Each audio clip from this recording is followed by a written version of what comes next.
Testing 1, 2, 3. Do you read me?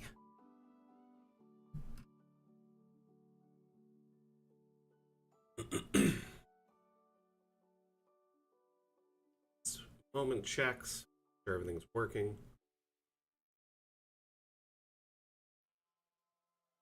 would appear that this.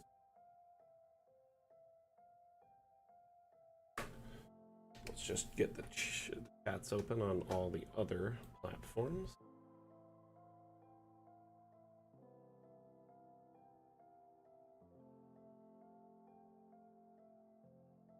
Talk. Put it up right now. Sorry for the delay. TikTok loaded up. I've got. Hey, Swifty, how you doing? Can you hear me all right? I want to make sure. Mondu, what up?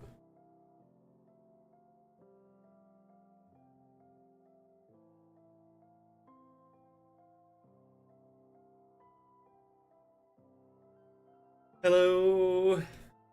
You can be heard. Thank you, Mondu, for validating my existence.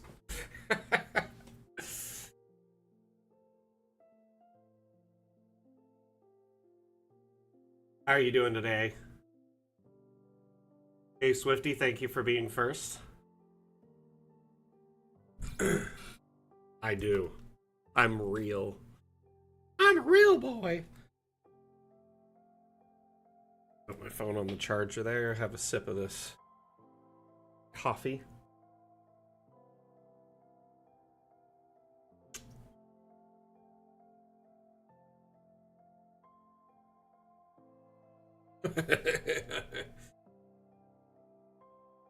Hey, Vance Duke. Robert, how you doing?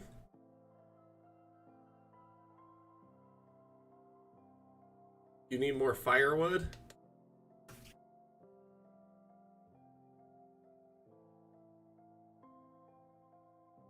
Oh, I've got Steam up now. The chat finally loaded there, so I've got every platform live at the moment. So I'm watching chat from Steam, TikTok, Twitch, Facebook, Twitter, and YouTube.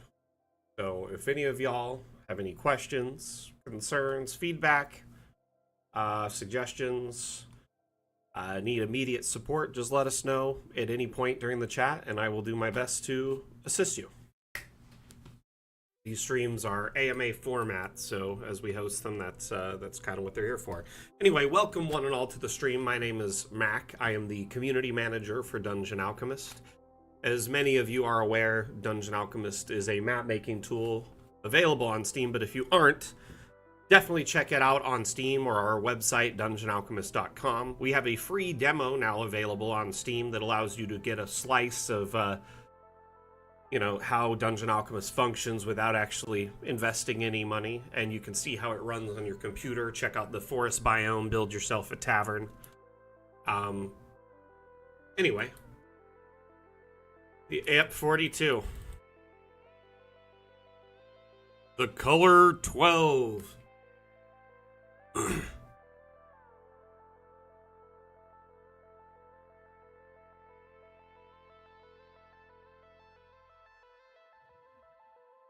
So I found this map on the workshop earlier, just before the stream, and I thought it looked really nice.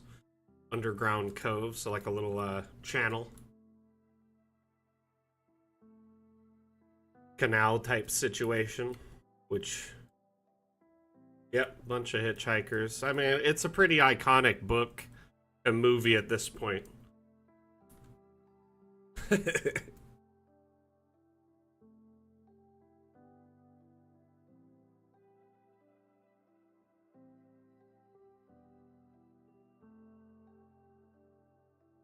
So, how was everyone's week? Did you get any gameplay in with your table? If not, why not? And if you did, let's hear about it. What happened? If you didn't get any sessions in, did you get any session prep in? What kind of session prep did you have? Love to hear what you've been working on map-wise.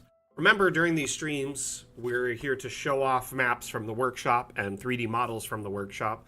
So if any of you have uploaded a map in the last week or so and would like to share it with us, let me know, and I'll pull it up, or alternatively, a 3D model.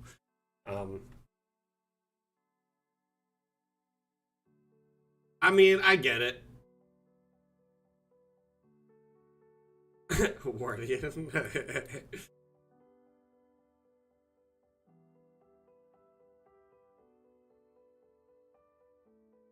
Oh my goodness, tomorrow, Mondu? Oh my. You gotta tell us a little bit about what you've been cooking up, unless you're worried your players are watching.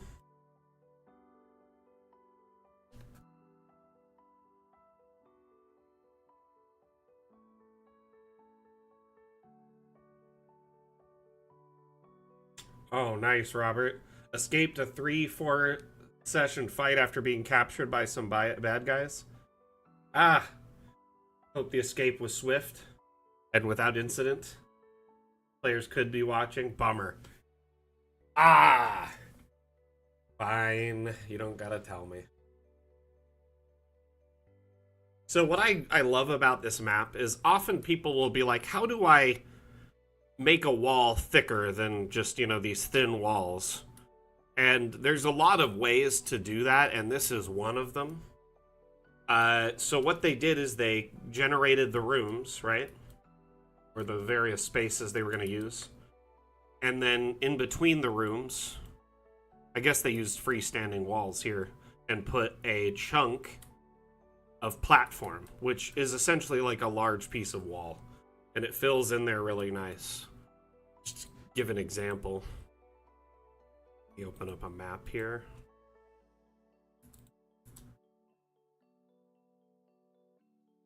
Thank you for the likes, TikTok. Much appreciated. Was that Adventure Heartbreak? Thank you, thank you.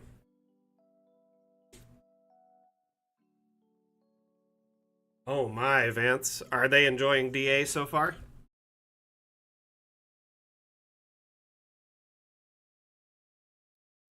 So let's say I wanted to make a walled fort on this island, right? There's several ways to approach this. And how I would do it, instead of using the AI walls, which you can still use the AI rooms and walls, don't get me wrong. Okay, they're great for this. And I guess they're ideal if you want, like, flooring too. But depending on your fort setup, you probably will have just big, thick walls on the outside, and then the innards are, like, just a little area for barracks and, you know, to keep your people safe on this island, right? Stores, food stores, etc. And considering the size of this island, we don't have a lot to work with. So what you can do is go into Objects, and then go to Structural. You click Stone Platforms. There's a whole assortment of different stone. These are great. And the snap onto the grid. Let me turn the grid on so you can kind of see. And you can simply hold shift when you place this object. Make sure collisions are off, by the way. And if collisions are off, it won't automatically snap, but if you hold control, it will snap. By the way, those little hotkeys, shift to place multiple objects, control, toggle snap to grid down here. Mouse highlighter on so y'all can follow what I'm doing. I keep forgetting to do this. So down here, there's a little hotkey reference. So if you have collisions off, it doesn't snap to grid automatically, so if you can just hold control, but I'll hold shift and control, automatically duplicating the object. So I'm simply just going to create the outer wall of this fort, quickly just duplicating this stock object several times.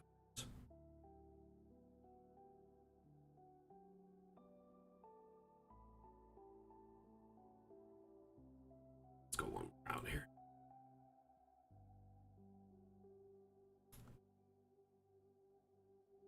Holding shift, this doesn't take but more than a minute. And now we've got like an outer wall. You can even make that even thicker if you want. Double stack it, so it's like double wide, or you can make them taller, stack them on top of each other. If you have collisions off, you have a lot more freedom in how you can place objects quickly without them interfering with each other. If collisions are on, so Newbie Doob on Noobity Doob Noob Die Doob. Is that what it is? I don't know. Either or. Your name is confusing, and I apologize for butchering it. But if you have collisions off, you have a lot more freedom in how you can place objects, including, but not limited to, merging them together. So you notice this little restriction here, the red, it starts getting troublesome. I like having collisions off so I don't run into that, and then I can just get things to snap by holding control.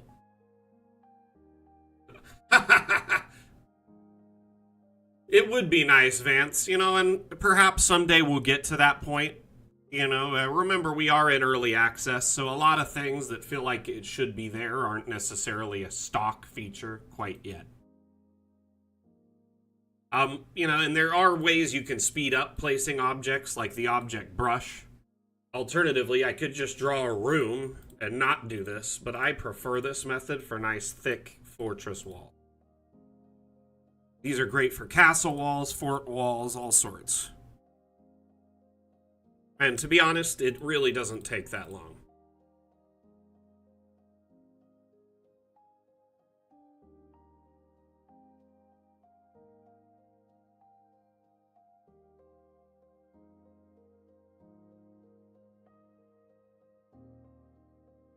I'll get rid of 2 of them there. Oops.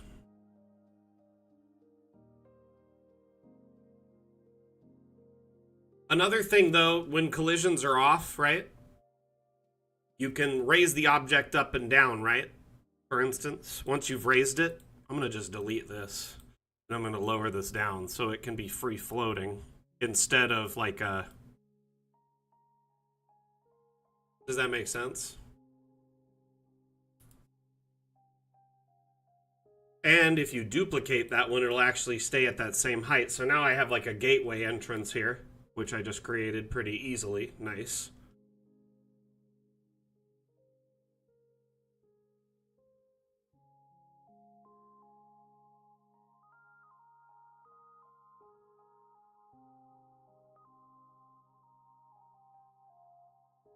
Another huge thing with collisions being disabled, you have unlimited restriction in how you can scale objects, so up, down, etc.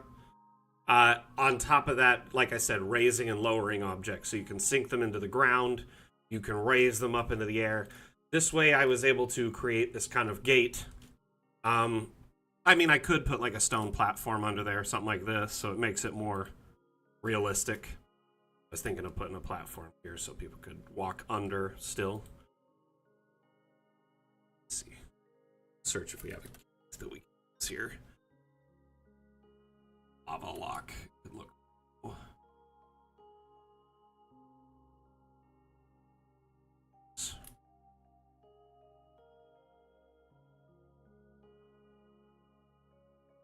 Do this thing. Like raises up. But now that those little pillars are under there, it doesn't look good. No worries. Honestly, it's a preference thing. Collisions on, things snap, they're neat, but when they're on, you can't have things close together. They argue with each other, right? So showing you collisions on, like this tree, I guess a tree is a bad thing, but you notice here it starts making this red thing saying, hey, you can't put that there. So if you want more freedom in how you can place objects, collisions being off allows you that. For instance, let's say you wanted this piece, which we could snap here relatively easy. 1 second.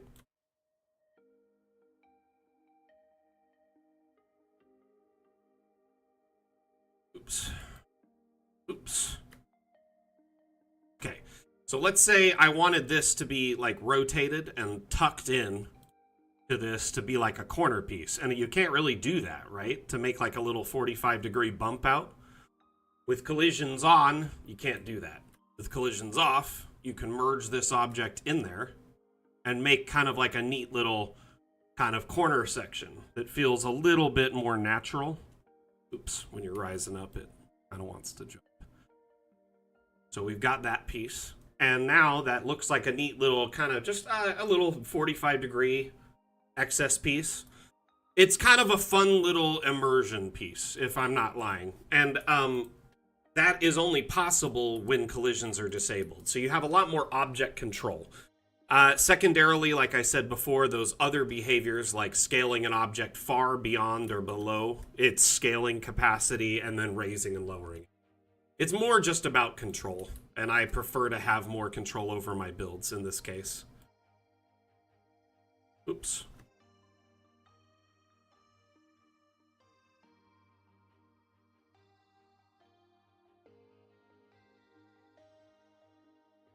That's pretty cool. Let's get the chat back up.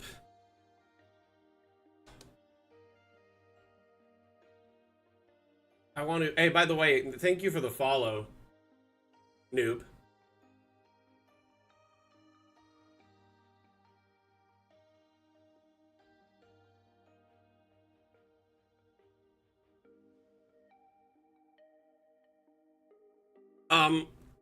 Let's see.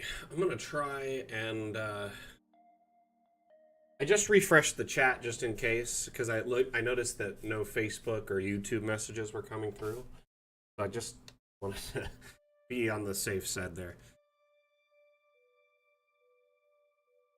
So in just like a couple minutes, and I was spending a lot of it explaining stuff, we made like a quick little fort. Well, I appreciate you hopping into the stream. Welcome to the Dam fam, as we like to say.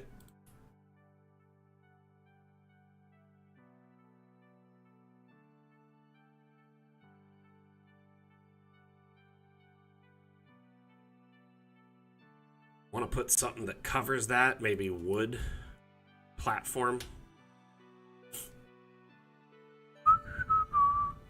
Let's see here.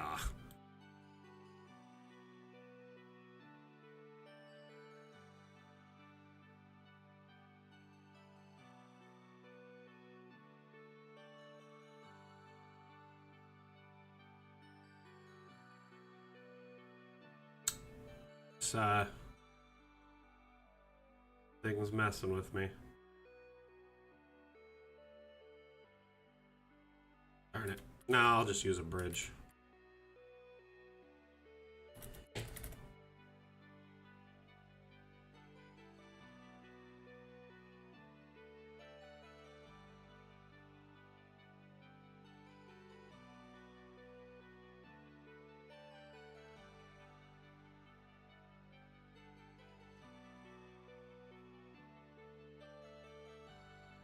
Still, those pillars are messing with me.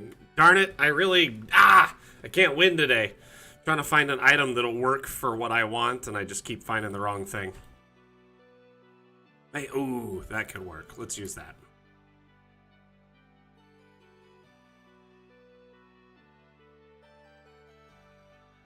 Stretch it across there. Raise it up. A little bit bigger.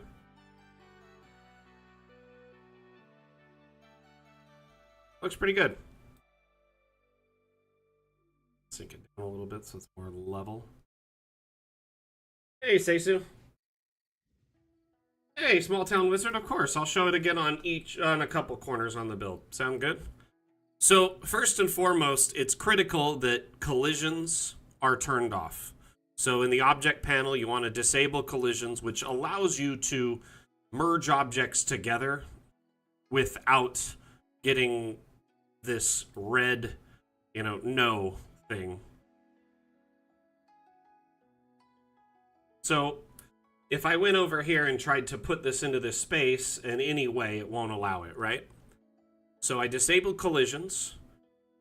I could copy the exact same stone piece I was using, and at this point I can just rotate it just a little bit till I find that kind of sweet spot. And then grab it and drag it into the corner there until it's just basically a perfect blend.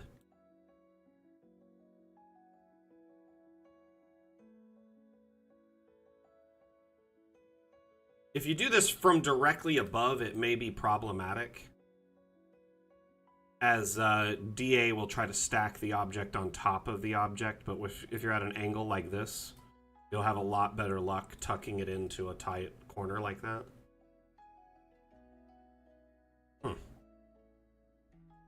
Noticing this one's a little bit higher. That is weird. Just this whole side. Anyway, I can just lower it a little bit if it's bothering me that much. But it looks like that one also does it.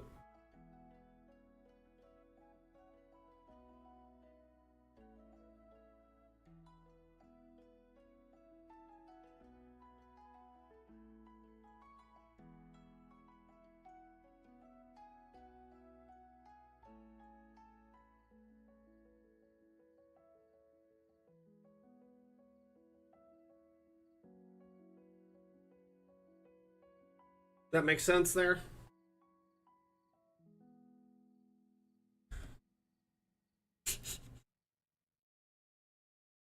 Oh, would you say so? Yeah, as you can see here, the textures are kind of clipping with each other. So if you lower it just a smidge, it won't clip those textures quite as much.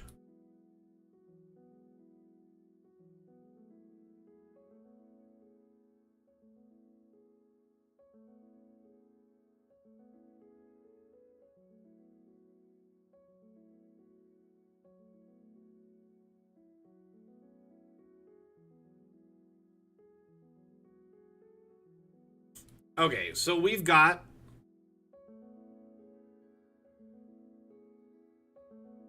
essentially a gate, right? That's pretty cool, I think. I mean, like, just in a few minutes, we made a walled fortress. It didn't take too much effort to put this together. And the decorations, all the fixins, you could put, like, towers on the corner. Some sort of decoration on the corner to kind of indicate a tower. Something like this grandstand could work well. Or there are towers on the Steam Workshop that ideally could also work. Something like that. Ruined ones, wooden towers, all sorts of different things, right?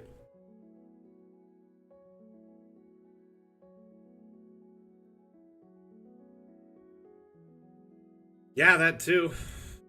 And seeing as how it's water based, there's probably would be a dock or some sort of system here, and maybe some like different stuff outside.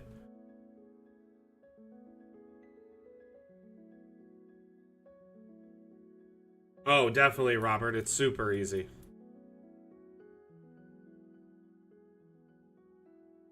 Anyway, just more or less wanted to demonstrate how it's possible to do this quite quick.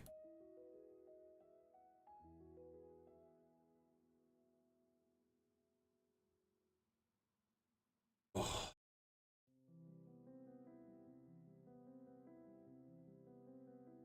Let's look up some maps on the workshop. There's a lot of neat new stuff in the last week or so.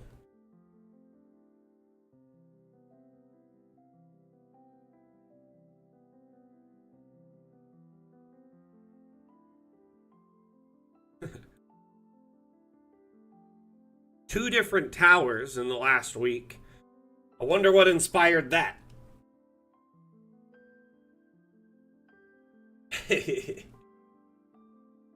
So I was building the wizard tower for like a couple months on the Map Maker Monday, and I think it really helped a lot of people kind of grasp the concept of building a multi-level structure by hand.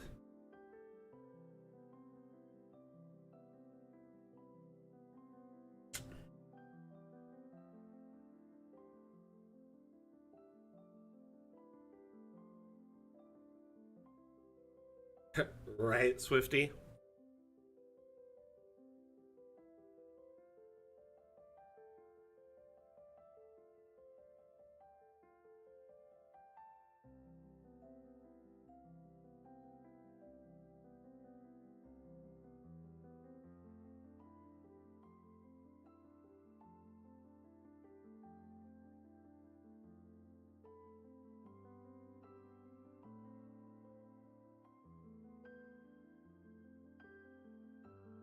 Wow.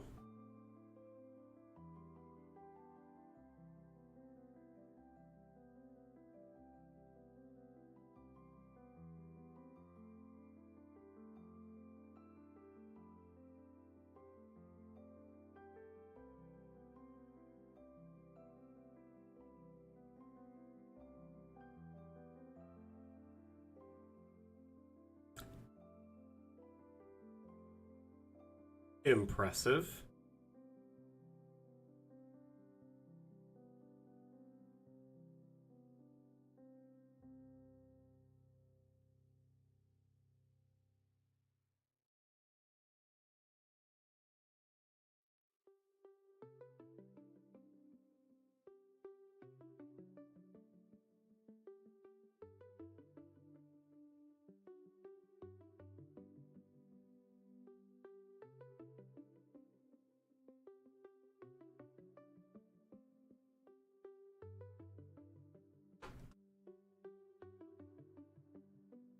Very cool. This is so awesome. This kitchen is fantastic.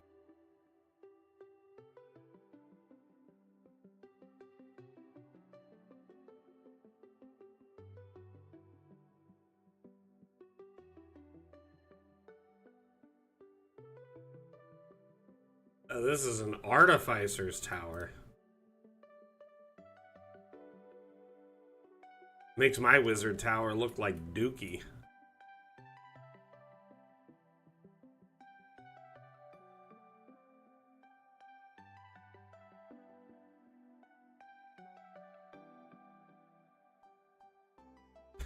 Close enough.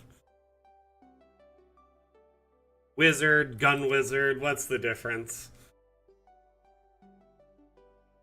It is a very good map.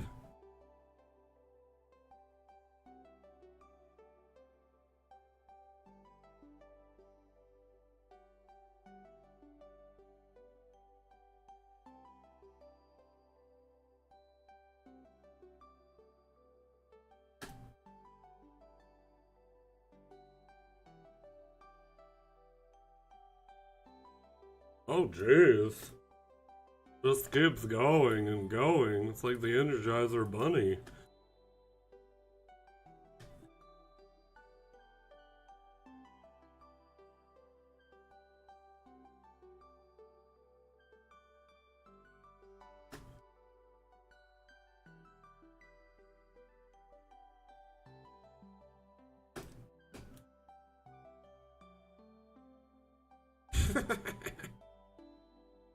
Wow. I think I found the top, finally. Hey, Primal Edge, how you doing? Stacy, thank you for keeping an eye on the YouTube chat. Appreciate you.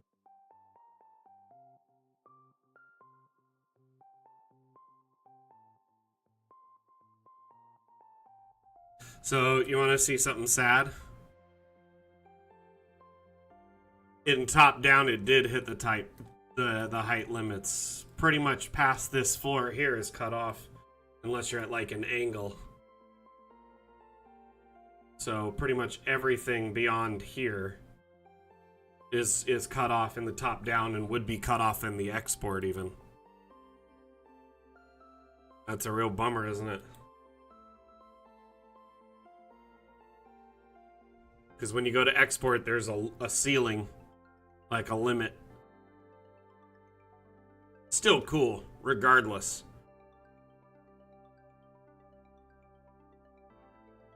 It is a shame, isn't it?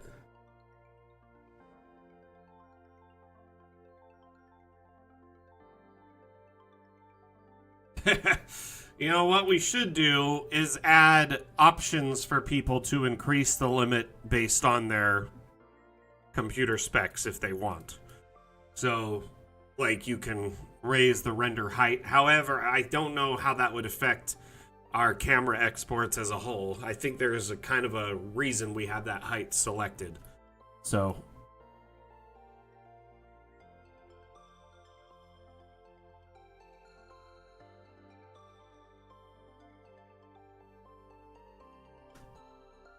all right, so there was another tower on the workshop. Let's take a look at this one. Oh, wait, okay. One was this one called? Yeah, the Artificer's Tower, and the other one's the Alchemist Tower.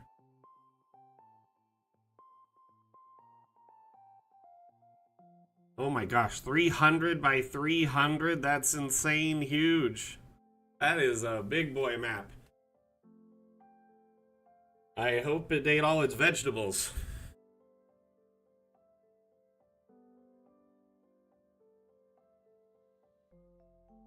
Are you making a like an entire campaign in a single map?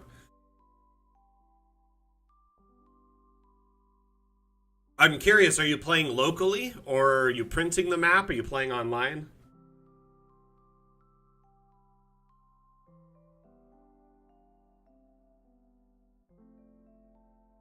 It's impressive that you're building a 300 by 300 map. I want to know your PC specs to fathom the fact that it's keeping up with that.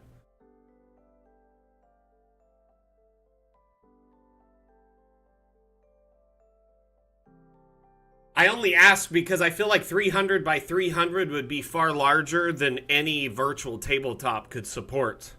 Uh, in fact, that would be beyond their like max resolution limits.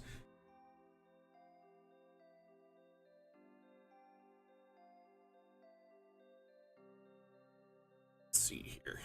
Oh my.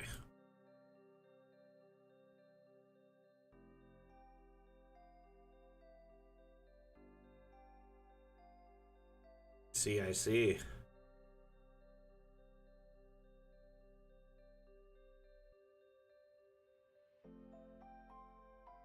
Well, may Hendrik guide you on your quest. That is quite the map.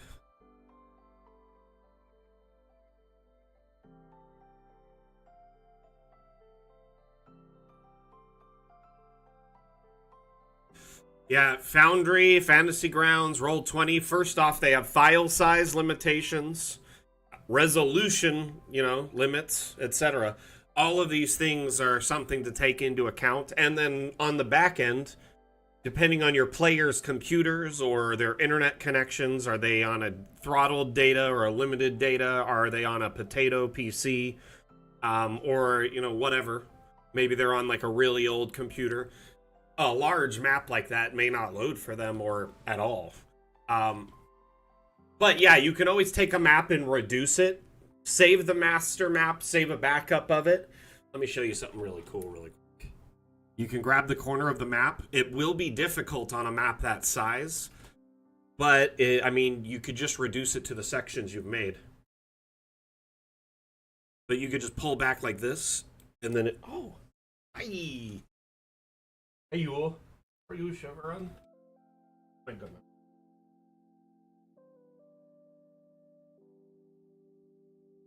Got a kitty? He hardly ever comes by, so I wanted to... Hey, Mario, what up?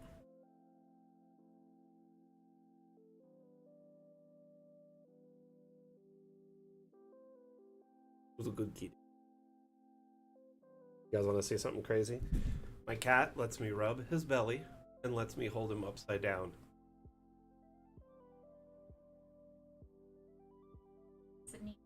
Yeah, he needs my beard. Trade off. Oh my god. Ow. Do 300 times 72. What's that? Say Sue.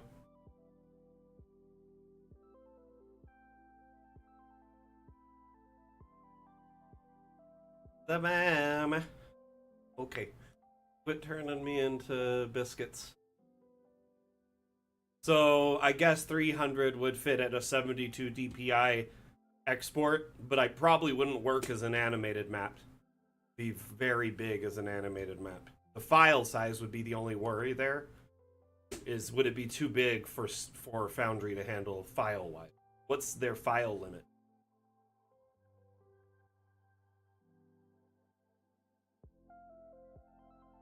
Okay.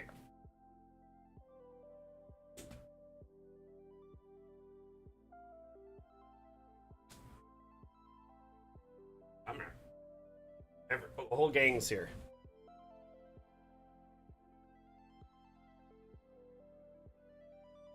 Oh my.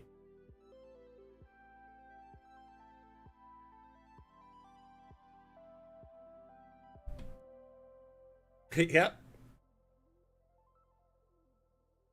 Ah, okay. So, like Roll20 does have a file size limit, and I'm pretty sure Fantasy Grounds does too. So I'm not like trying to cut you down there, noob. I just want to make sure you're not wasting time making something that may not load for your players or at all. You know what I mean? Definitely test it. But notice here, I can Control Z and undo what I just cut off of this map. So using this same kind of concept, you can reduce by halves or quarters or whatever, and then save it by quadrants or, you know, half of the map. Who's a good puppy? Who's a good puppy? Oh, good. So most of your players are like gamers or streamers and the like.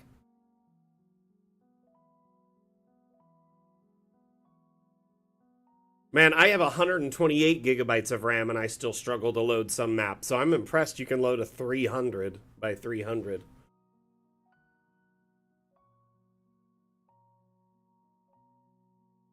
Yeah, more often than... And the other thing to take into account, noob, you're definitely not going to want to export at 150 or 300 DPI. Those will be too much files, like resolution. 72 DPI at 300 by 300 will just come in under the resolution limit for Foundry. You would be way more if you jump up to 150. Yeah, perfect. Some people, I don't know, some people are very against 72 DPI, so whereas it's kind of the standard for most virtual tabletops. You being a good boy? You being a good boy? Is Dad warming you up? You getting toasty? Not really shivering. Oh, there's a goobs. There's a goobs. Oh, don't cough on me. That's gross. Yeah, go get a drink. What's Mom? What's the deal? Here, you stay with me. Dip that bell.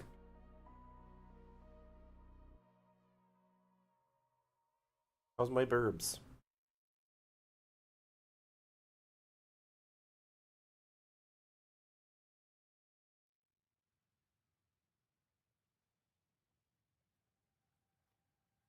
Need to put it. That's a pup.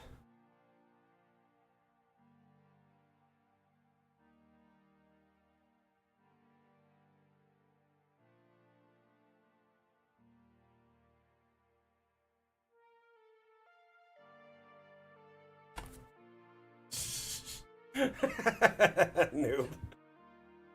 Oh, puppy! Go get Mom. Why don't you go get your brother? The puppy. Oh, God. Oh, boys. Oh. Oh.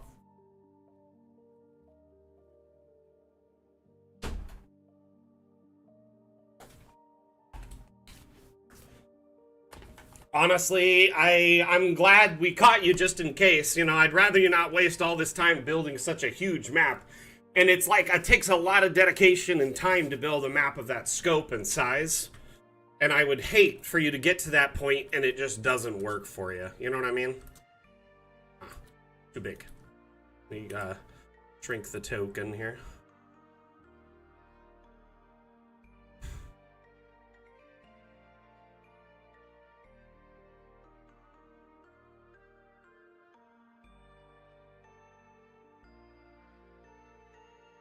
Really am grateful to Swedish Cook for creating these tower-like floors and stairs and walls. Really helped with the tower creation for this and the previous one and my own. Hey, see you later, noob. Thank you for being here, and we appreciate you dropping by. You're welcome back anytime.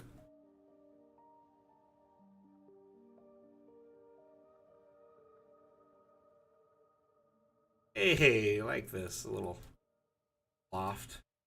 Just enjoy your treasure. The golem up here is dope. If you pay attention, it'll move its head every once in a while. There, it just did it.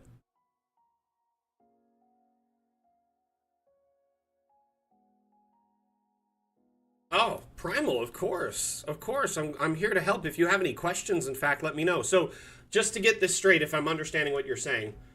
So you're doing a TV tabletop. How big is the TV in the table? I'm just curious. And you do a mixture of physical and digital terrain. So do you put like props on top of the table, like maybe roofing or like environmental stuff like trees or rocks and stuff? I would love to hear examples of what you do. I am very interested in this.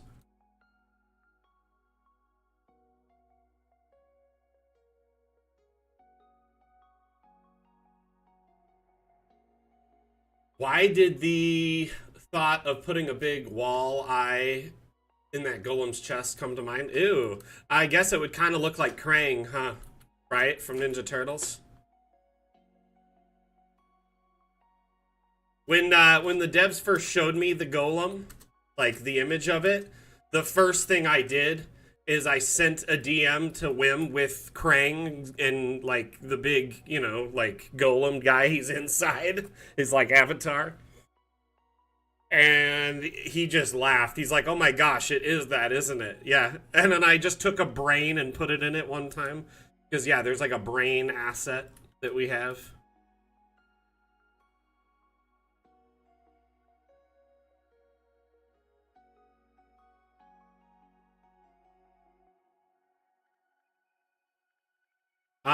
Remy, I mean, why don't you turn one into one that's like collapsible, like a briefcase style that you could tuck behind like a couch or in the garage or, in a closet or whatever when you're not using it.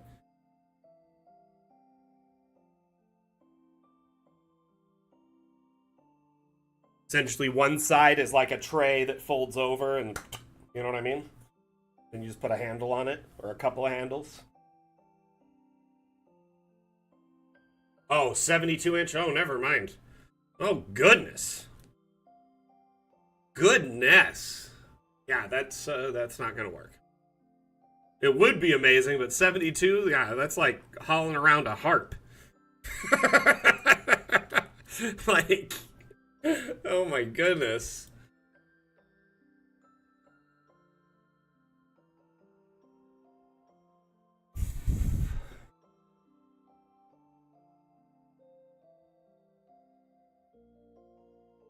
So, oh, okay. So you have them put their minis on top of the table. Do you put any in like environment on top of the table too to kind of mix and match the map with real props?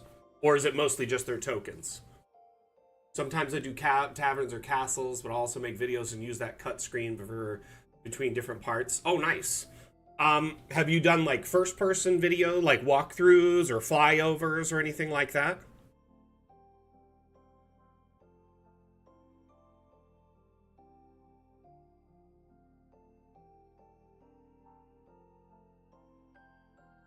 Oh my goodness, Remy. I mean, that's light work for you, isn't it? 180 pounds?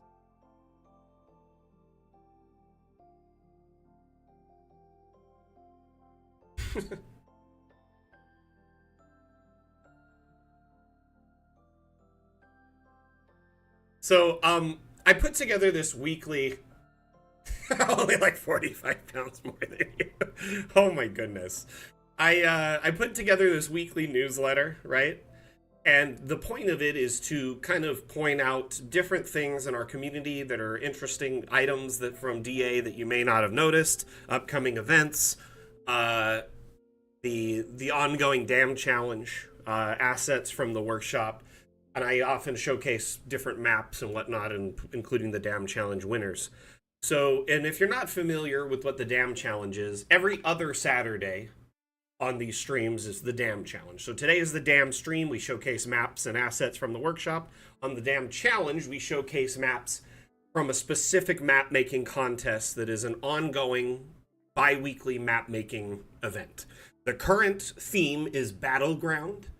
And essentially, you use that as inspiration to make a map of any shape or size using Battleground as inspiration. Once your map is complete, you submit it to the Dam Challenge channel in our Discord using the rules, following the rules pinned at the top of the channel.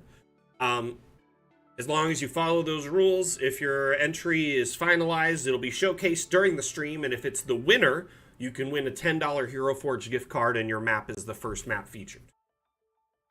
Thank you, Remy. Much appreciated.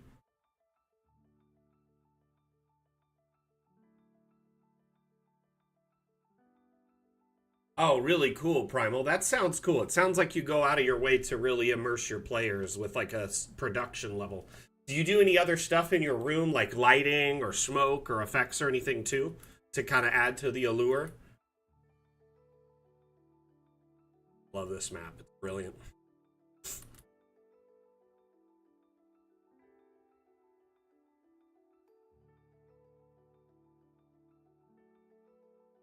Thank you, Seisu.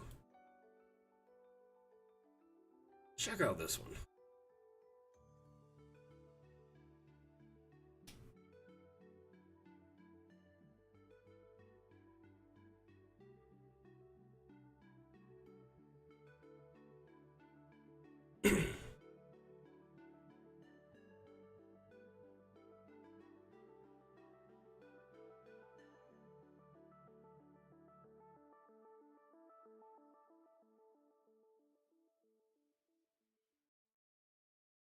I need you to link me that in our Discord. You can drop it in the self promo section if you haven't already. I'd love to see your progress videos.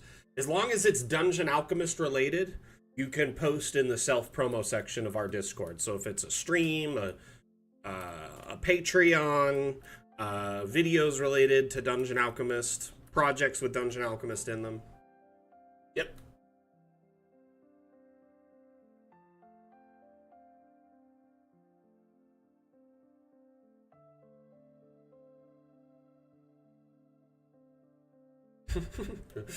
Mountain Dew, you're silly. But yeah, that's the Aurora Borealis here, this big thing. Oh, it's kind of hard to grab. But it looks like it's contained within some sort of cool, magical vessel.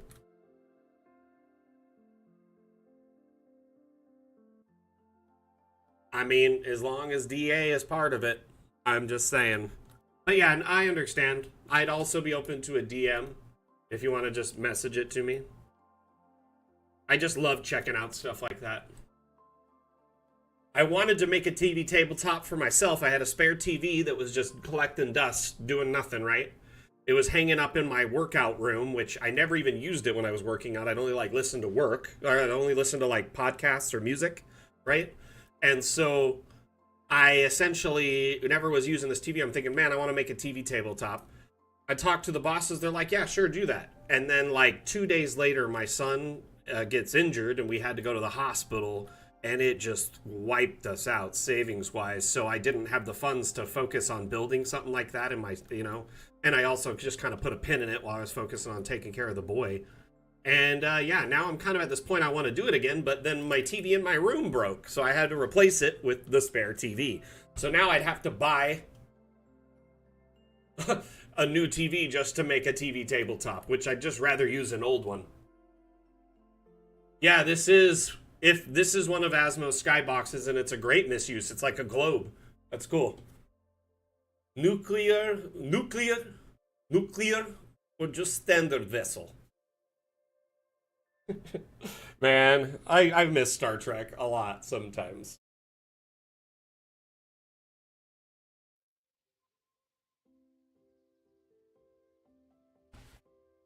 Captain!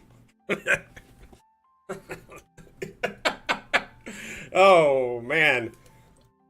Chekhov.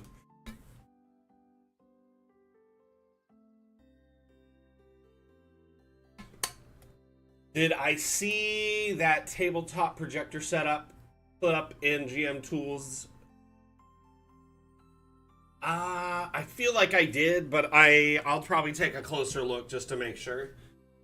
The last few days have been kind of a blur for me. I've had a lot going on the home front and work front, so it's been kind of like melding together.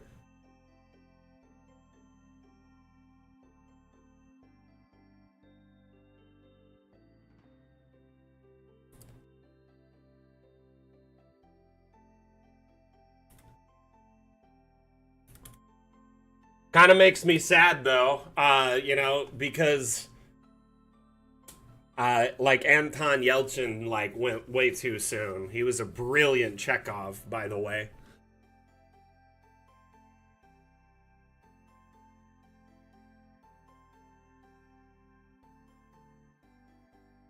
Other day, months ago. Okay. The insaneness of it was the fact that the notice for the recall was in his mailbox. Honestly, like, it's really sad. I loved him in Terminator. I thought he was great. He's a great actor. Definitely take him before his prime. Like, before too soon. That was another. It was a day.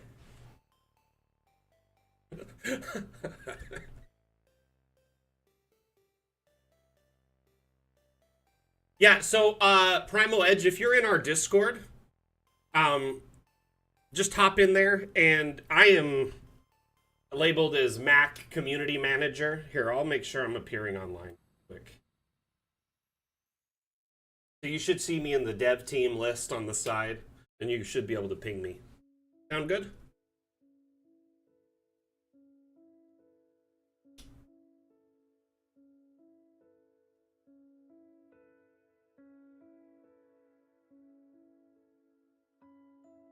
I actually really appreciated the modern Star Treks. Like, I like all the old ones, and I like the new ones. I thought they did a pretty good job.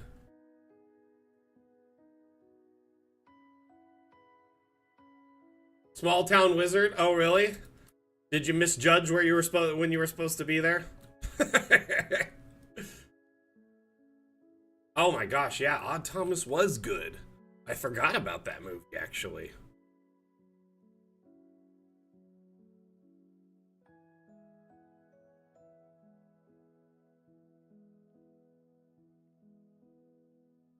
Let's check this out.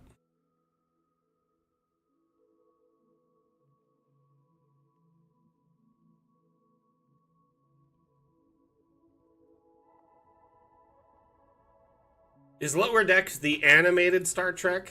Man, there's a lot of new Star Trek. I was talking more about the movies, but yeah, I mean, there isn't there like a new live action show like called The New Frontier or something, and then also a animated one, right? Or Star Trek Discovery, is that what it is? I don't know what it is. Oh, gotcha. Man, that looks really cool from down here. This is amazing.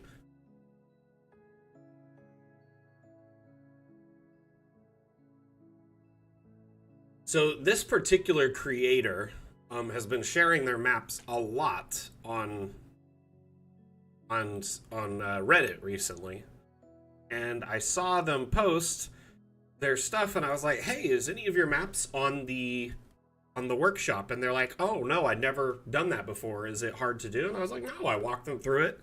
And they're like, "Oh my gosh, this is so cool." And so they uploaded a bunch of their maps, and I am glad they did. It's crazy how there's so many like talented cartographers in our community that we don't even know about, because a lot of times their maps don't go onto the workshop or get shared somewhere. They just, make them and keep them for their private campaign, which is totally fine. Like, that isn't a problem. It's just crazy how much like undiscovered art there is. Does that make sense? Like, that to me is what's like, I am like, I want to see it all.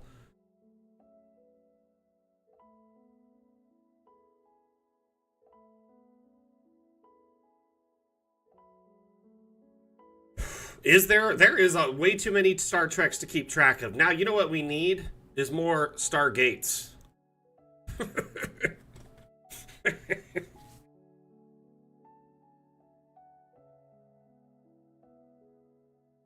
Riot Girl, why not? You need to share some of your maps. See, that's what I'm saying. So many. I bet you there's probably a few people in the crowd, and I don't want you to feel bad if you haven't. But I would love if y'all shared your work on the workshop, because the more the merrier. And honestly, you may have done something no one's thought of before, or have some really cool take on something. More Firefly, definitely.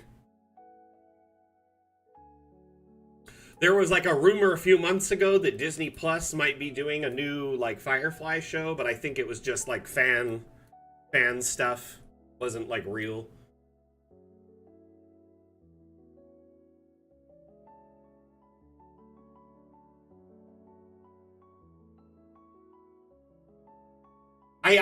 it's kind of like there's probably really good like musicians and like I mean, there definitely is really good musicians and painters, artists of all sorts, sculptors that no one really knows because they don't discover them, or they don't ever really get hugely popular. And I think with, obviously map making, it's not quite, the same as those, a musician or whatever. It's a different type of thing. But I love the idea that there are maps out there that are just like amazing maps that no one gets to see, but I would really love them to be shared. So any chance I get, if I see a map that I'm not seeing on the workshop, I'll try to ask the creator, hey, have you shared this on the workshop?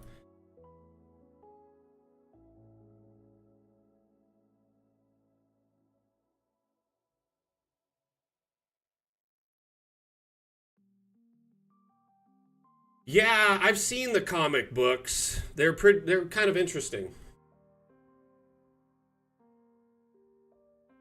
Yeah, this one is insane cool.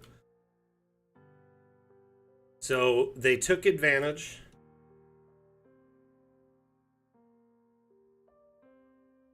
I mean, they're canon, right? And some of the story is, I'd say, a little bit more adventurous and brash than they would have done on the show or even the movie. Yeah, it also shows a lot more true story, maybe not as like, shackled as Whedon would have been. You could always read them again, right? Right, girl? So here's the thing. I had this friend that would never ever watch the last episode of Futurama because in their mind, the second they watched that last episode, it was over. They could never, it was never like, it was done. But I was like, man, I rewatch Futurama all the time. I love it. I love watching it over and over again. I understand it's the last episode. It makes me sad, but I get that sense of finality, when watching the last thing or reading the last thing. But I also love getting a conclusion, at the same time. But then this person waited so long to never watch the end, and then it rolled around, and now we're up to 2 new seasons of Futurama 10 years later. Right? There's been so many times Futurama's been canceled. They actually joke about it in the new season. Oh, me too, Remy. Like, man, streaming shows kind of ruin that. Like, it's great that they can drop them in a block and you can binge them all, but it's only like 8 to 12 episodes. Hardly ever does it go up into the, 15 to 40 episode blocks like old shows used to. I mean, even Stargate had 24 episode seasons, 1 hour episodes. Like, that's really crazy for a show that's live action. Not to mention, many of the episodes didn't really pertain to a relevant, like, canonical event storyline. It was just more Stargate. They didn't, like, everything nowadays, because it's such a tight, contained season, everything has to be part of the story and drive towards something. There's no, I mean, I guess that's the kind of good thing is that we get rid of, like, bottle episodes and that kind of stuff, or things that are like the clip shows and stuff. That doesn't happen as much. But at the same time, it's just not enough story. There's not enough time to flesh out the characters or the background of this environment. Exactly. Oh, it drives me crazy. TV nowadays. Hey, Ocean Garden, how you doing? It's just frustrating. And then, yeah, you could commit to a show on Netflix, Hulu, whatever, and then guess what? They canceled it. They don't even, like, they're even worse than the TV networks were in most cases. Most of the TV networks, except for like Fox, will give them like a couple of seasons. But Netflix now, it's like algorithmically, you will not, the robot overlords say you will not hit this algorithm base. Watch whatever metric, so we're canceling you. Finished building maps for today? What kind of maps did you build? Oh, Pushing Daisies is a show that upsets me because it was canceled. It is one of those shows, yes. It is a good one.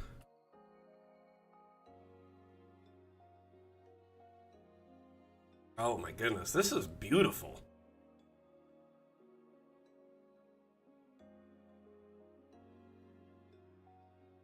Dead Like Me, Pushing Daisies, very good.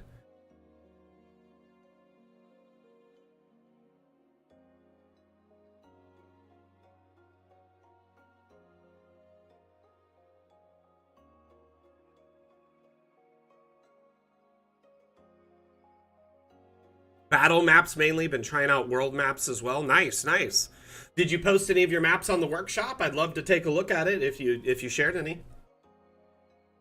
Oh my gosh, Eureka was, Sci-Fi had some good shows for a while. Like when they had that like Warehouse 13, Eureka, like oh my gosh, Battlestar, there were so many good shows on at the same time.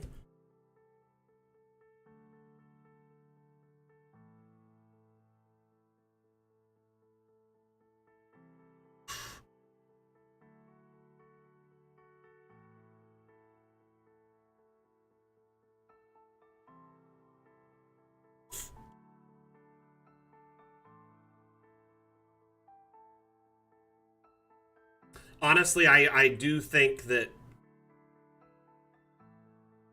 Defiant. Oh my gosh, I forgot it. I played the game for Defiance, and they had a game that launched in tandem with the show, and they released content in the game that would like expand the universe, so you could play and learn more stuff. I really loved that. It was interesting actually because I had one of the Chargers, like the Dodge Charger. You could unlock a really like rare skin if you watched the show, and it was kind of neat actually. I'm not gonna lie. I very much enjoyed it.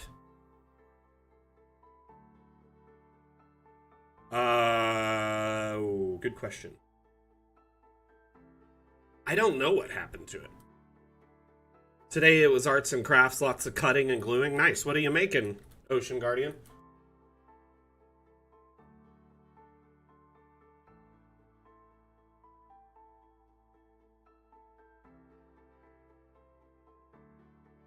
It's an interesting concept for anyone who hasn't watched Defiance. So essentially, Earth, being Earth, lots of stuff going on, political unrest, war, and then all of a sudden, a massive armada of spaceships shows up to Earth because they saw it from afar as a potential, like, Goldilocks zone, habitable planet that they could colonize, terraform, whatever.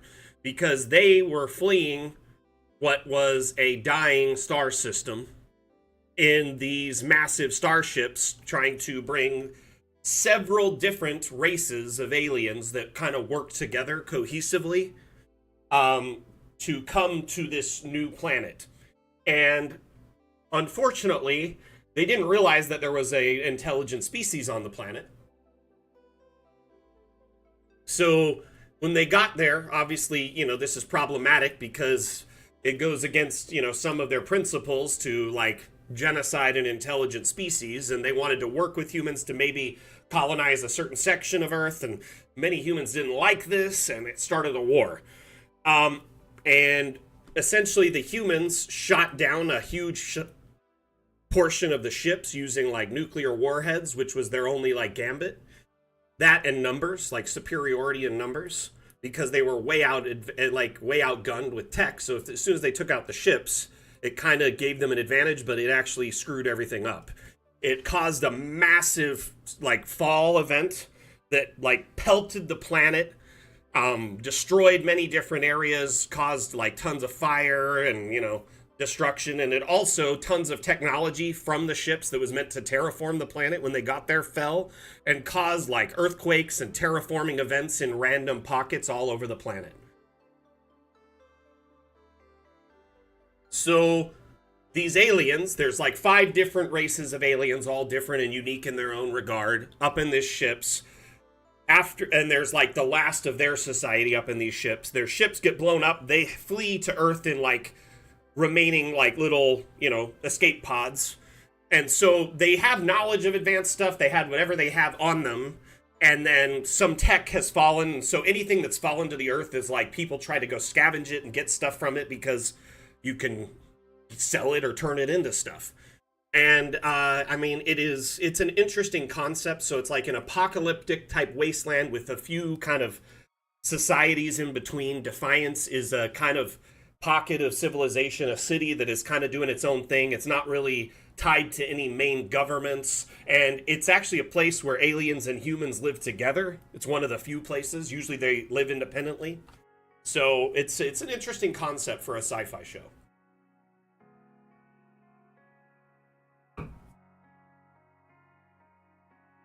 And I completely forgot about that. Looking at this map, kind of getting back to the build. Oh, that's really cool, Ocean Guardian. I bet your players will like it. This is a beautiful bakery. Holy cow. Let's go take a look.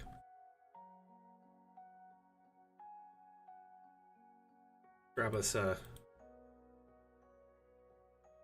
cat wizard.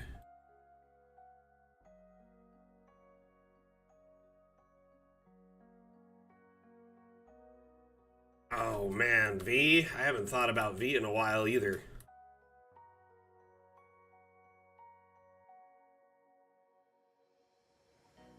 Dyson, yeah, basically.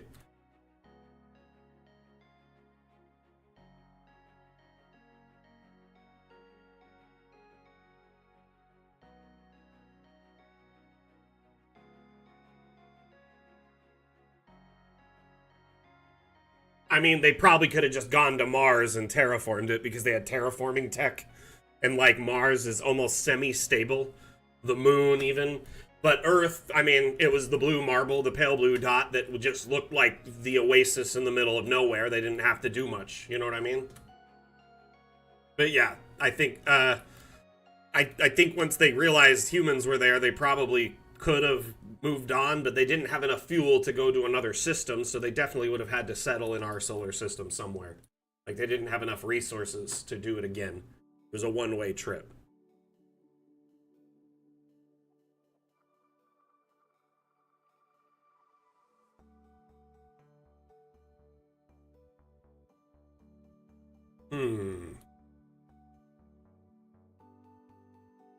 I want a croissant. Pretzels!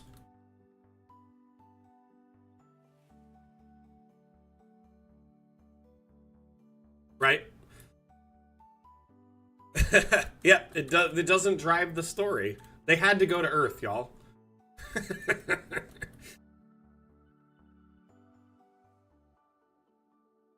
This is beautiful. Absolutely.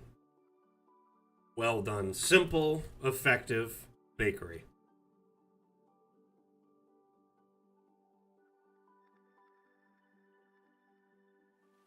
Isn't it nice when people spend time to just pluck away a lot of little minutia?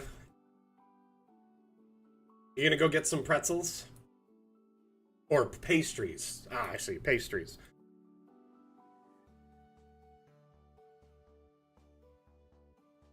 The bread peel, that gets me.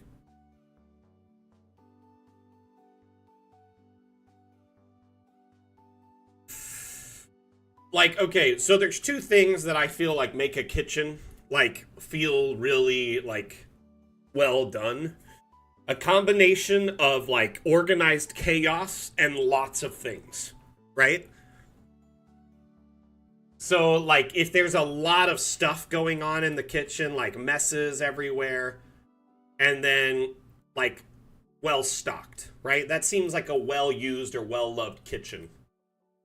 Ah, it would be neat if we had some kind of like flower kind of I guess like an abstract. It could work. Someone could make like an abstract flower filter or even a 3D one.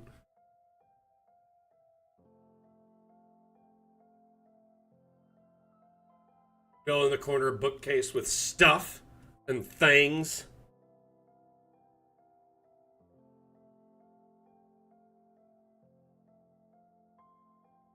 A dust brush could come in handy. Oh my goodness. Quiet you.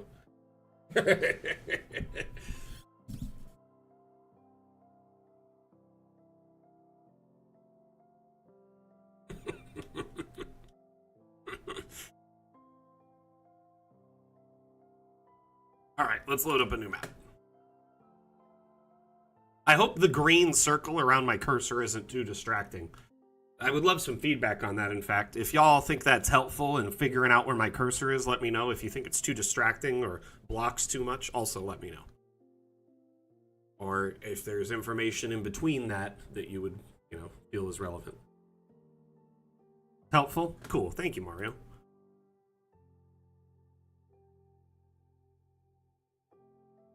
Oh, where'd you send it to? Oh, I got it. Okay, I'll see it. I see it. I got a DM request. I'll check it after the stream. Sound cool? Thank you, Primal.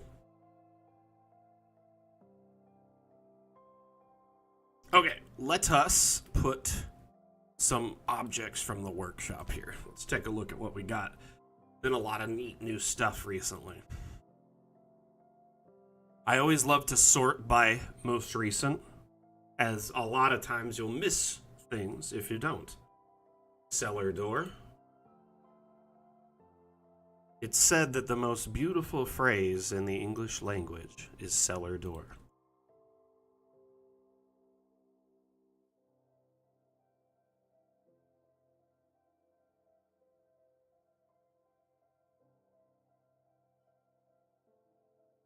Unfortunately, these wall types, so if you drew a room, so Riot Girl asks, if you build a room with tent walls, so for instance, where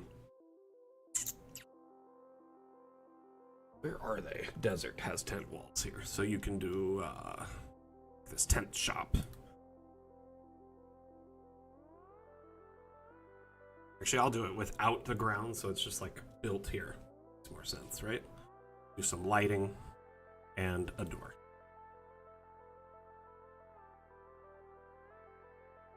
I love that you can do this with just the ground now, so it makes it feel even more tent-like. So you were asking if you change the color of these. Unfortunately, these particular ones cannot be changed at all. The wall tool is kind of limited in that regard. I mean, you can only draw walls in room spaces, around room spaces, and then the color of them cannot be changed. The freestanding tents, though, there is both round freestanding tents, right? And the flat ones here, too. 1 second, I know they're down. There's a couple different options. Oh, I thought you could change these. Huh. Maybe not. Where is it? Yeah, these ones. That particular one. I know some of them can be changed, but it's only the particular object ones. So it has to be an object to be able to be changed at this time.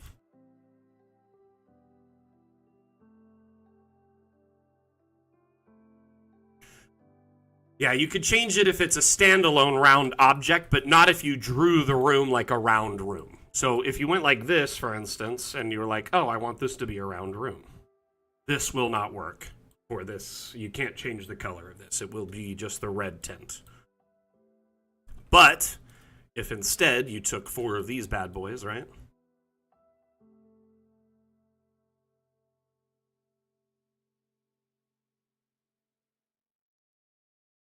Probably better to change the color before, but you can change the color, set it to, let's say you wanted black, right? Or like a green, teal. Once you've got the color you want, then you start duplicating it. By the way, Riot Girl, I had a meeting with the devs this last week, and I brought up your wall tool restriction, and tried to explain it. They said there probably won't be time in this development cycle to implement something like that, but they do recommend further expanding upon your thoughts in an upvote on our suggestion website. And then that way, it can be, seen, more people can vote on it, and it's kind of just at least locked in place where it won't be lost. Hey! Hey, Eduardo. Yeah, we looked at the tower just a bit ago. It was very cool. Checked it out just a bit ago. Actually went through your tower. It was very inspiring. I do appreciate your feedback, by the way. But it was like, it was, and I apologize if I seemed like a little crass when you were trying to explain it to me. Mostly anything, I wanted to comprehend what you were asking of me and make sure, I could explain it. Oh, you saw on YouTube? Nice. How you doing, Eduardo?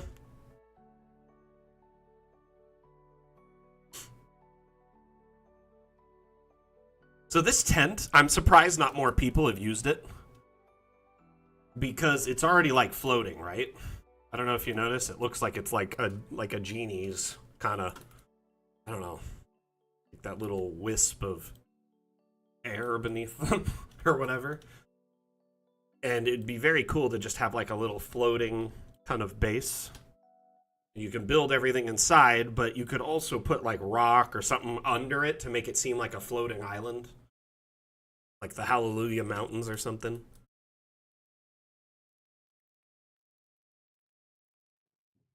I didn't see the tunnel escape. Dang, I was really impressed by the basement, though. It was very cool. I like how you made everything a little bit taller, too. It seemed like you made the walls a little bit larger than the normal.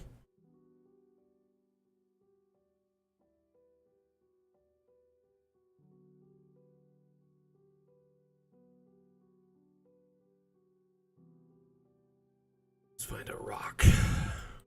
I want a rock.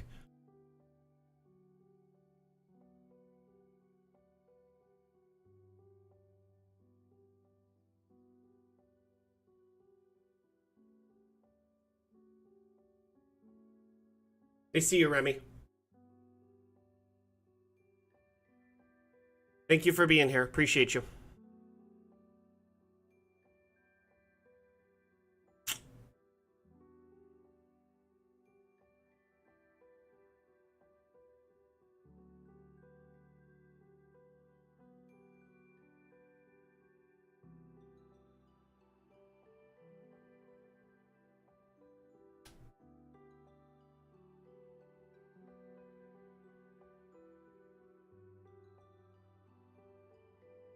Did I make everyone hungry?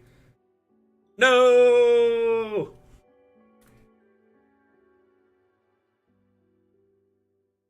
Don't leave, friends! It's okay, I understand.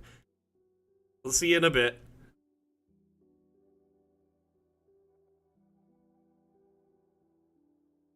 Oh my gosh. This kind of looks like the robot from Adults, or not Adult, Toonami. Is that what it is? Kind of looks like it for a second.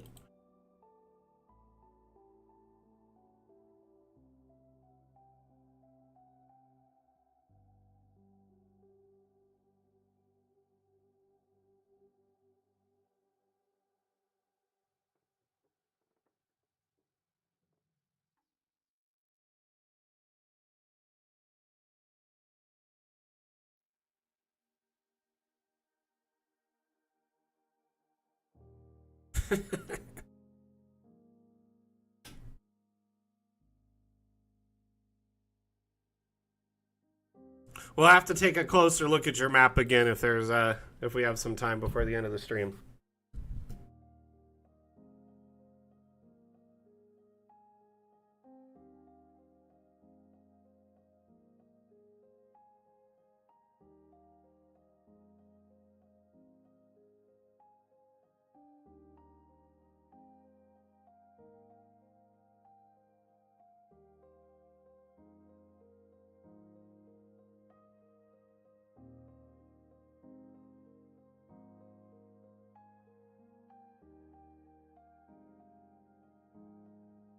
It's birthday season.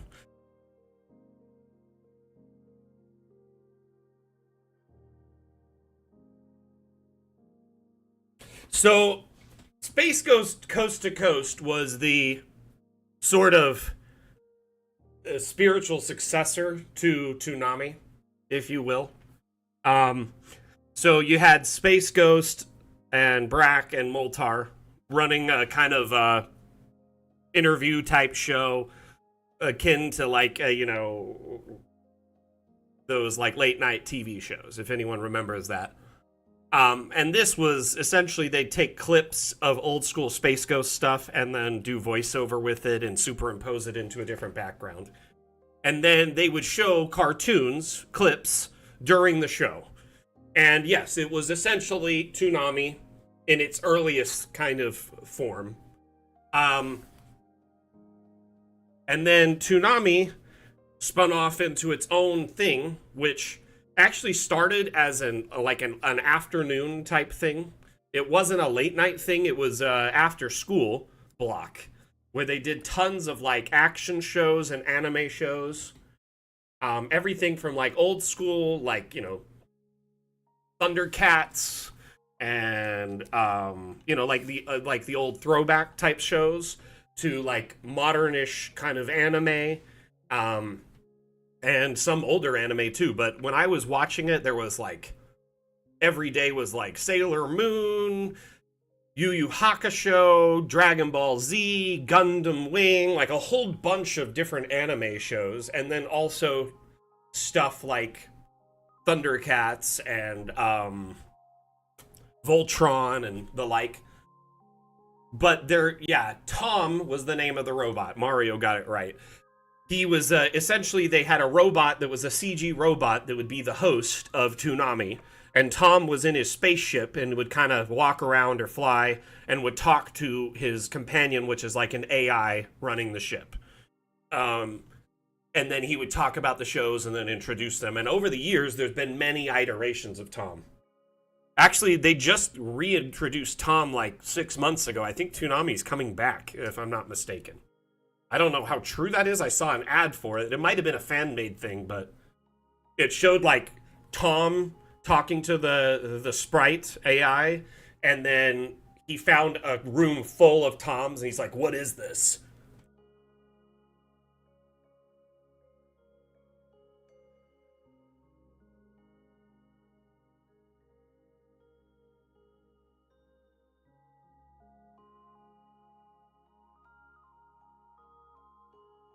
Yeah, Steve Bloom is a pretty good VO, good voice actor. Didn't he voice over some Wolverine back in the day?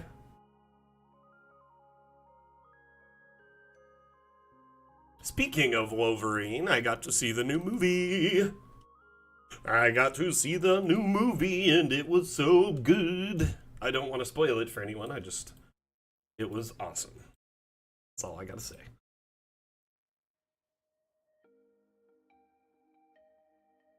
I really wish that like Hollywood would let people who care about these properties, like Ryan Reynolds, to have more creative control with them and do what is needed instead of being like incredibly like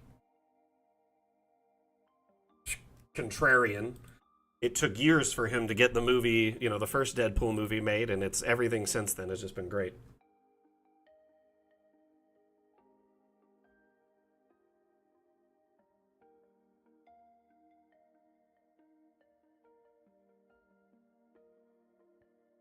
It's kind of like what happened to Witcher.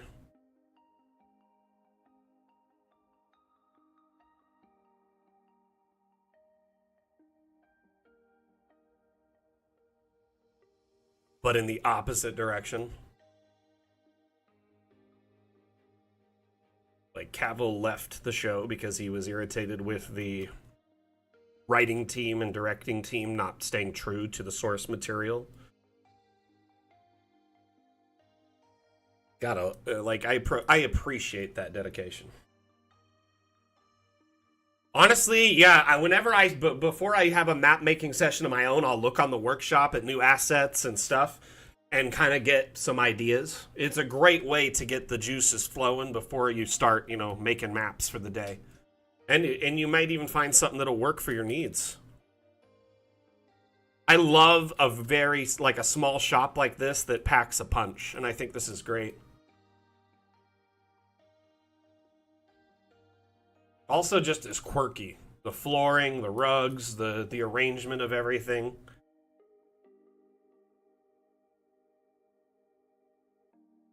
This is the Manic Pixie Alchemist Potion Shop.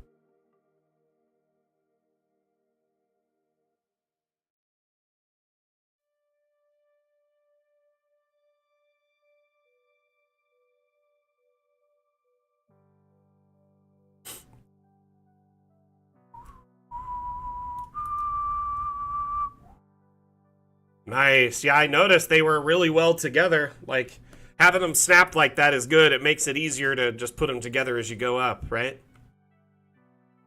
This shop is great.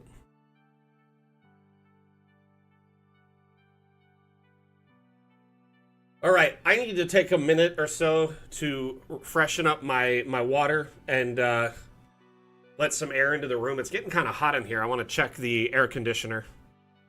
Just make sure it's at the right temp. I'm assuming the stream will be okay without me for a minute. Seisu, you got the reins for a moment.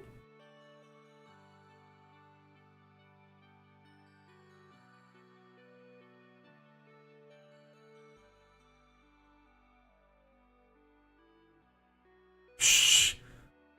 Jeez, scorched earth much?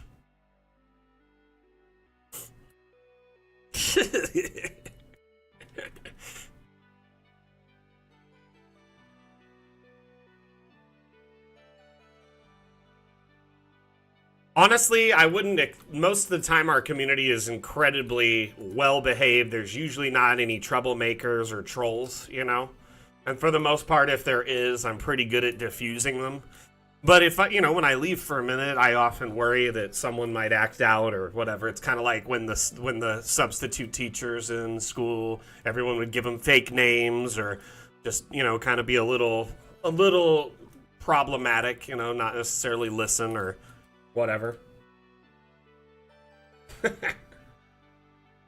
This is a nice arena.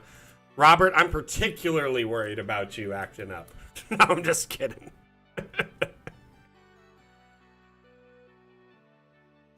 All right, I'll be right bacon.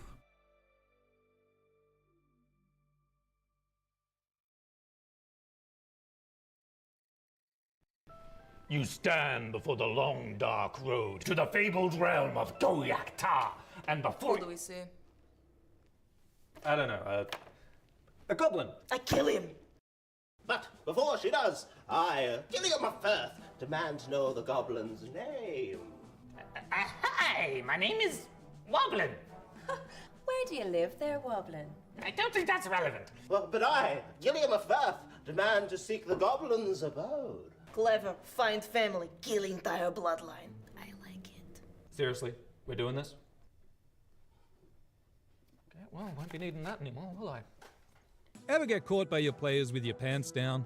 Dungeon Alchemist lets you create wonderful maps for any encounter in seconds. Oh, Woblin, that's a very impressive cheese collection you've got there.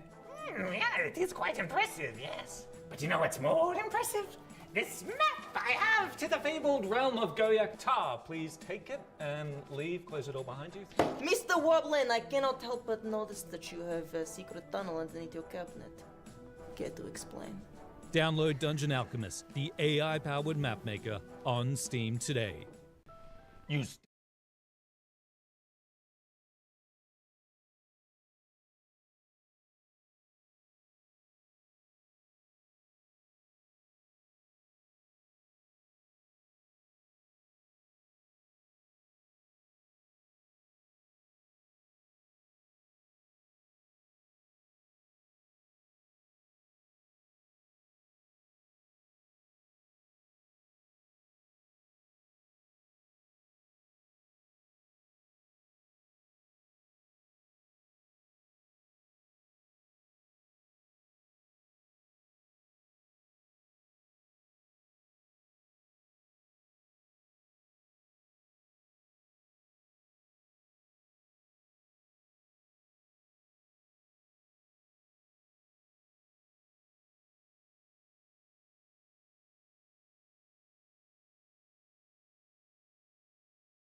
There, I unmuted.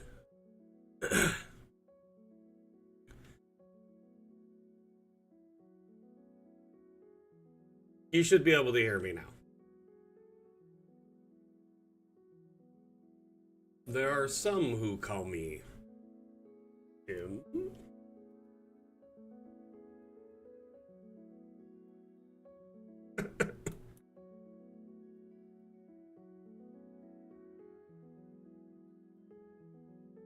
Doing good, Grey Matter. How you doing? What you been up to?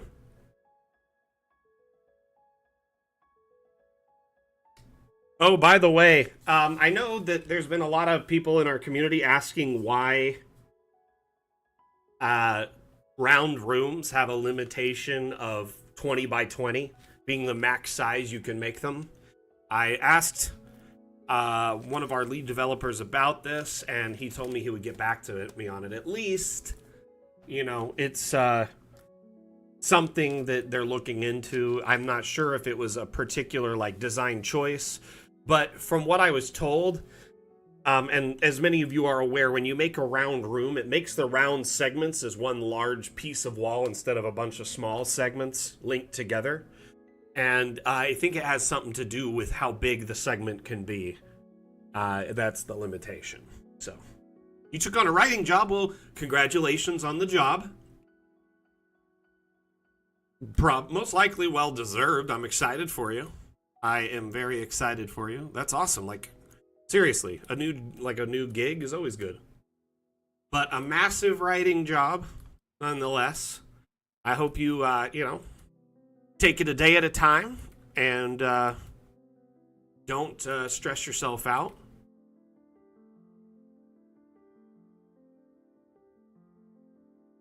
Yeah, I don't know if maybe there was a reason they did it that way, but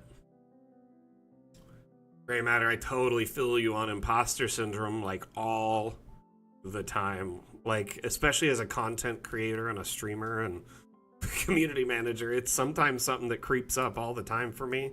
And I'm not, like, saying, oh, I get it, that doesn't mean you're, I'm not trying to diminish it. I just understand what you're going through. I think a lot of different creators go through it. And I'll be honest with you, it is something that, you were selected for a reason, right? You got this job because someone saw something in you, or someone's. And so, I mean, take that with the confidence, right? And if you're getting a bit of writer's block, a lot of times with writer's block, or when I get a creative block, I like to do something contrary to what I would normally do. Instead of sitting down trying to write, I might go for a walk, or even like just like play a video game or doing something different to get that eureka moment. And honestly, you would not believe how often that helps me, at least.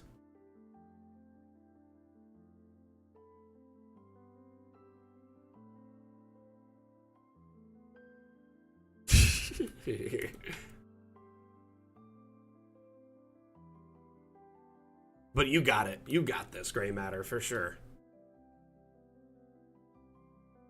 Would you want to tell us a little bit about the project, or is it kind of hush-hush for now?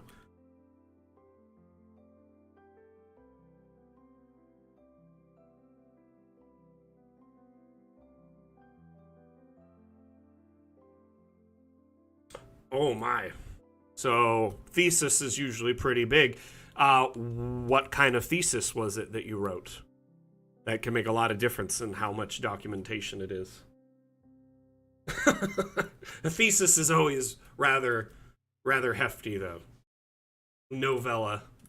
Novel size, typically, right?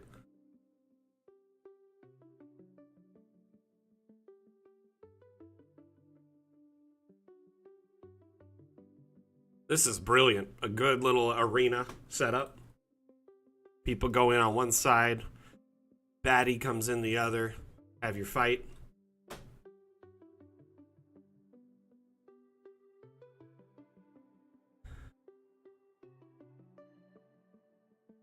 Honestly, I never really got into Among Us. I tried it a little bit. This wasn't the game for me.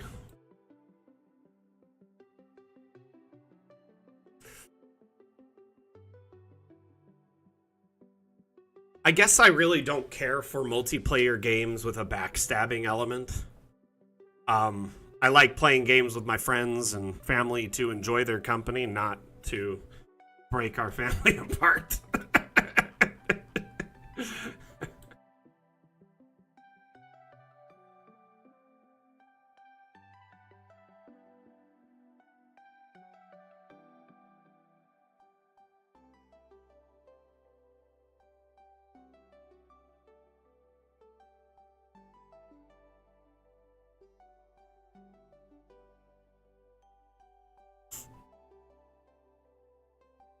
So, okay. With shooters, it's expected, right? I understand in shooters that I'm expected to be a PvP thing, but half of Among Us is being deceitful. There's only one person there that really is the imposter. Everyone else is just fighting to stay alive, right? And so there's an element of deceit and... So, I don't know. I guess I just don't care for video games like that. I also am not much of a poker player either, so I guess it's probably for a reason.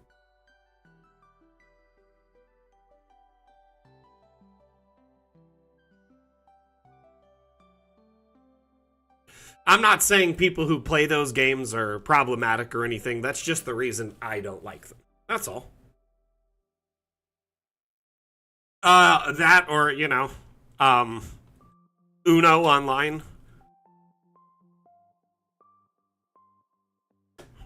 Uno in person. Don't mind me, I'm just a door. Oh, that's cool. Nice of you.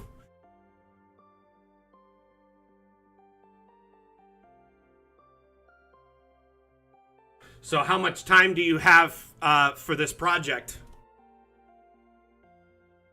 Do you have like a research window, or is there just an overall window? Another one that is a family-breaking game, Risk. Literally, it says it in the title. If you are playing a game of Risk with your family.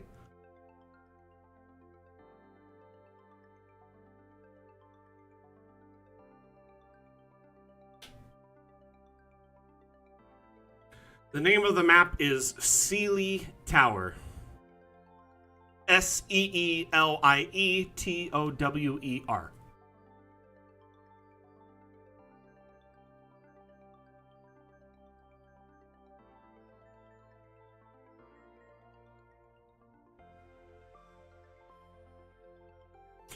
It seems like a piece in the middle of a jungle that was used as like a watchtower or possibly like a portal. This could work really well in a TOA setting, like very easily, or any jungle for that matter.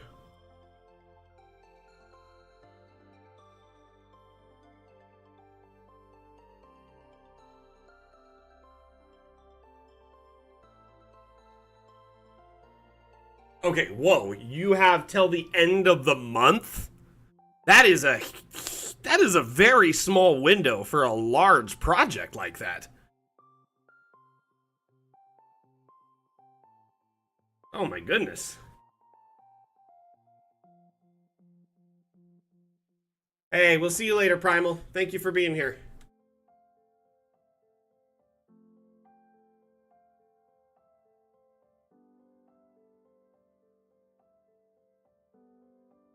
May may the creativity fairy guide you on your quest, Gray Matter. Got you. So at least you have like source material to go from. But I mean, more often than not, like the research phase is very helpful if you know, are part of it, or at least for my writing. But I do not envy you, my friend. That sounds like quite a task. But I definitely think you can handle it. Stick to your guns, just kind of sit down and write a block every day.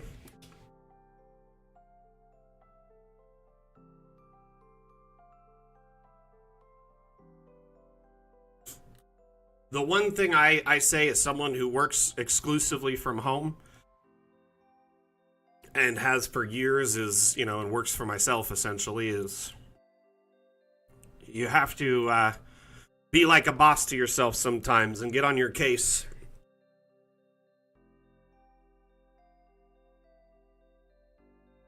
$50-ish words a day. I mean, I'm sure it'll snowball and you'll get up to like several hundred or 1,000 a day or more if you find some inspiration. Yeah, there is a face down here. It's one of those, like the specters in the water.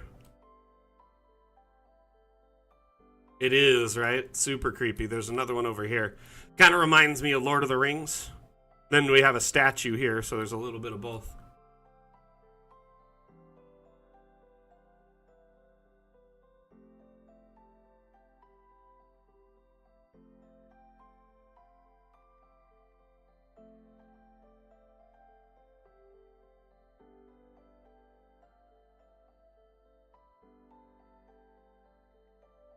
Hey, see you later, Grey Matter. I just like the bridge. I think that looks really cool.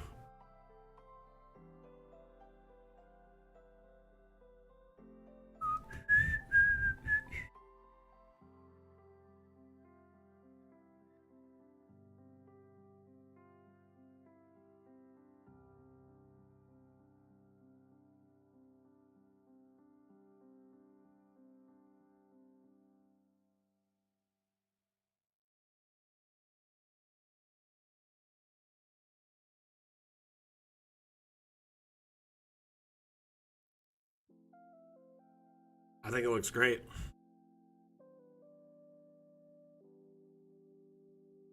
I like the thin terrain right there too. You can. Or do you mean like the under support pieces? You can, if you disable collisions, the land won't jump up to a bridge. So that's part of it. So like if you have a bridge, right? Typically, if you have the collisions on, the land jumps up to it, right? To have like a support between the two bridge points. You can disable collisions, but yeah, there will always be those piles underneath said bridge. Typically, bridges do need supports under them unless they're a suspended bridge. There are a couple suspended rope bridges on the workshop that work pretty well. Kind of the similar concept without the excess. There's a rope bridge and then this particular like plank style bridge.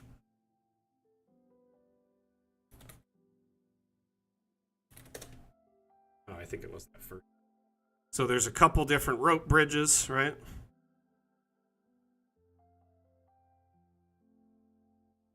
Flat bridges without any planks below. It looks like there's a bunch of different ones that fill the void here, but I understand. At least you got a couple options for some rope bridges or like plank ones.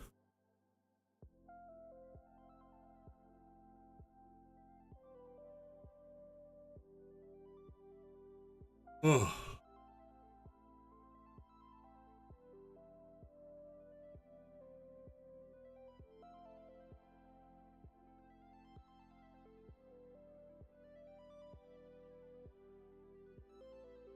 So, there's a drive-in theater here in Vegas where I live, and we went to see Deadpool and Wolverine at the drive-in, which I loved. And I guess they got some new projectors there that are way better because their older ones were kind of, I don't know, depending on the time of day, if it was just dusk, it was really hard to see them.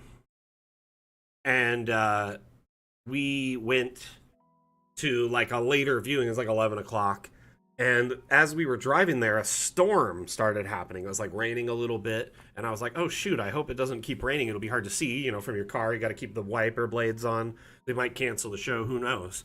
But the rain kind of eased up and blew. It was kind of moving like north away from the theater.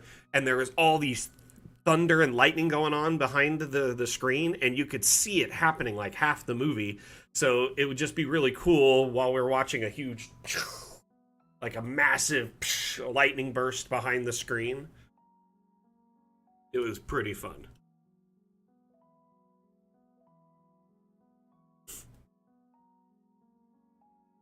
Felt like a movie effect. I was like, man, these new 4D theaters are insane.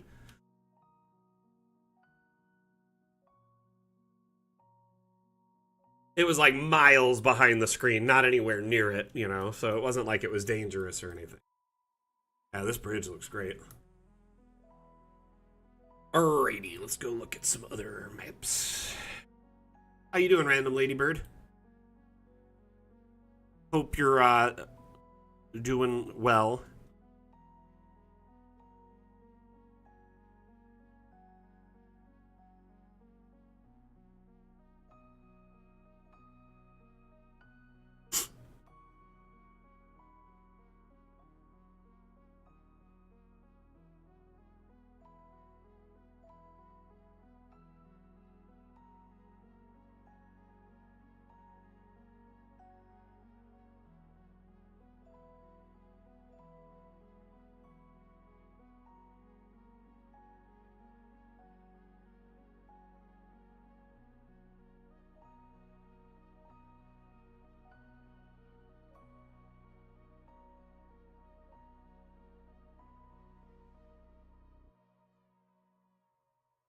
Oh my goodness. Game is slow today.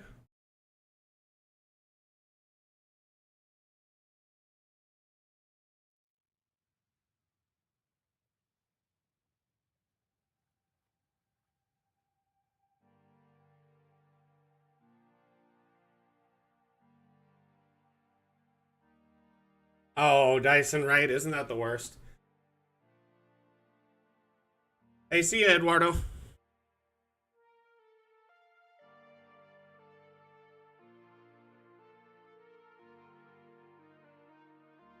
Gonna probably load this one and then check yours out.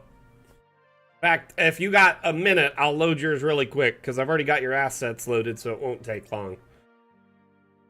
I didn't realize you were gonna have to leave, so let's figure out where the escape is.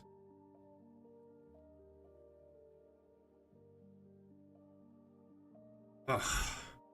Been kind of humid lately in Vegas.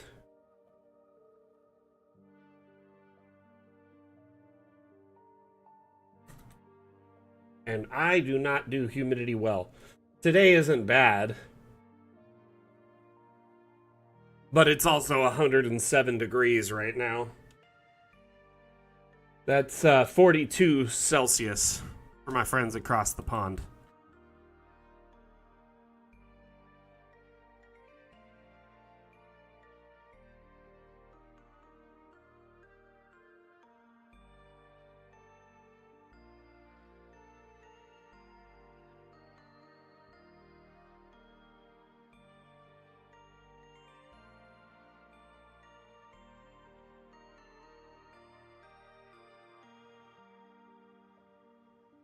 And we got 19% humidity, not too bad, but day before that, it was like 30, 40% humidity. It was getting really bad. Oh my, this is impressive. Sorry I didn't see this.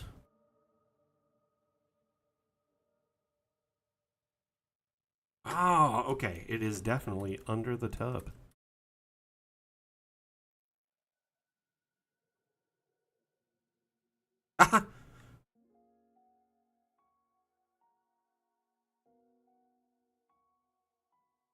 Smart. Use an amulet of table to block it.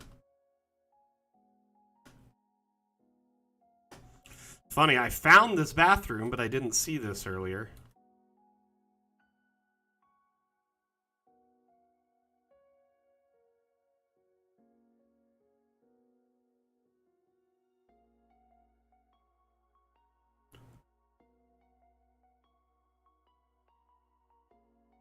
All we do is hide out during the summer. It's not like you can go out, you know? Can't take your dog out to walk because it's like molten lava on the ground. Your shoes can melt on like hot days here. One time when I was younger, I used to have a scooter in my teen, or like just, you know, in my late teens, and I, just to save money and whatever, it was like $1 to fill the gas tank and it would last me like 2 weeks. And I remember driving and putting my foot down at a stoplight, and my shoes were stuck to the ground because the asphalt and the tar was melting and then started melting my shoes. And the tires were starting to stick as well. Yeah, I mean, you can only really walk your dogs inside or really early or really late. Even really late, it doesn't cool off quick. Like at 10 o'clock, midnight, the ground's still incredibly hot. Your dog needs like shoes or... I don't know. It's just not safe for them to walk on the ground here. So I, wouldn't recommend doing it unless it was like a certain season or a certain like really early or really late.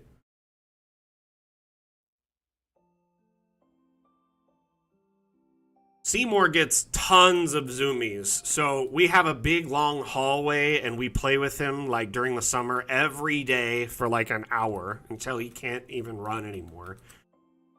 We do not walk him during the heat of the day. Would never do that. I would never do that to him. He gets either early morning walks, like early while it's still cool, or sometimes late night. But I don't like late night walks in our neighborhood because there's not a whole lot of street lamps. And on occasion, people get hit by cars just because they don't see them. So I'd rather not risk it.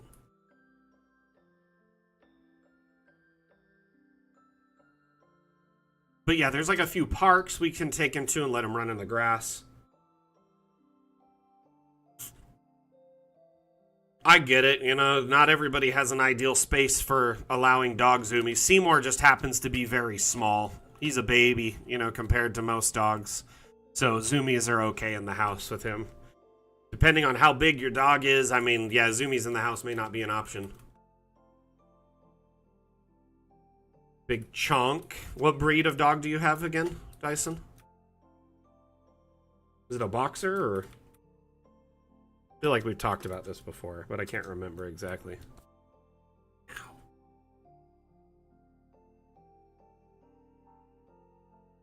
Pit bull boxer. Definitely a chunky ball of energy. Chunky ball of derp. Right? Does that sound about right?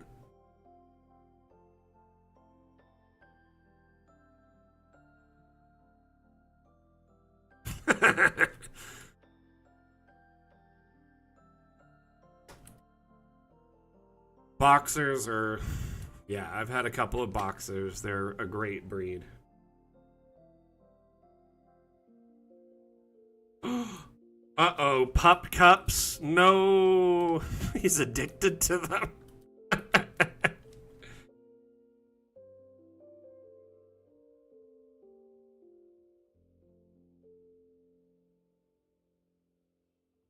It's just like it won't cool off till like 1 a.m. here in Vegas, so I prefer not night walks or evening walks. Early morning is really the ideal time. There's not as much traffic, the ground is cool, the air is cool, but by like 9 a.m. it starts to hit like 90s up to 100, so you got to do it early. Really? Dang. That's crazy, Dyson. That's hilarious. Yeah, if I say the B word in our house, my dog will ambush me. Because every morning I give him a bone after his breakfast, but it actually is like a toothbrush bone that when he eats it, it helps like clear the plaque off of his teeth, so he doesn't realize it's good for him. Oh, dogs are heckin' smart. Cats too. Honestly, my cat knows a lot of words. I will say to my cat, do you want to come snug? And then just go into my room. He'll follow me, hop up in the bed, ready to go. He's just like, yeah, heck yeah, I do. Let's do this, Dad. This map is beautiful. My cat also, does your cat turn its ears to listen to you without turning its head?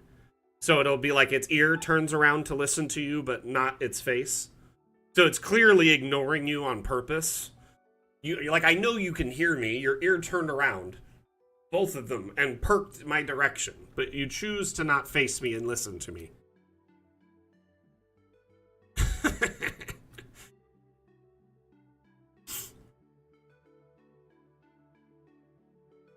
That's amazing.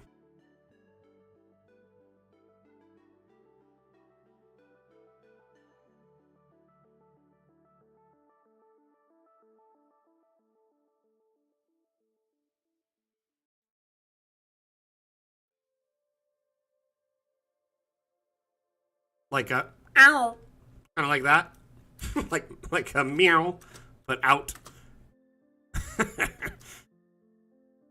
Some cats can get pretty good at talking. Some dogs too. I've seen some crazy stuff.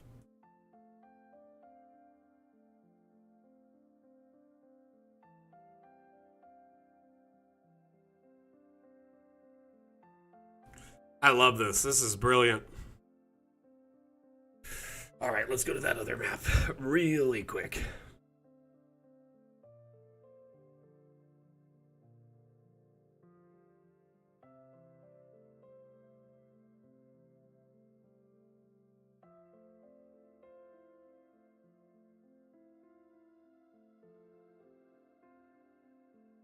So we got about 5 minutes left before we're wrapping up the stream for the day. So if you have any questions, concerns, feedback, suggestions, please let me know in chat so we can address them before the stream wraps up. Remember, these streams are AMA format, so if you have any questions or concerns, I'm here to address them and help you as best I can.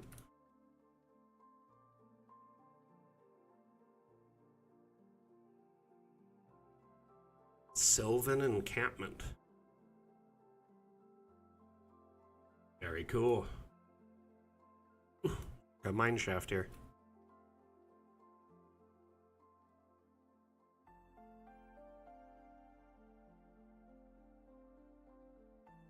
Drop a token in there. See if there's anything under this.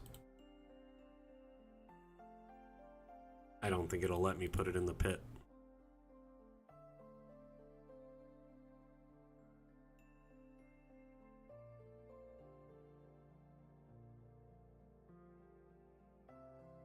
Oh, I fell right through the pit.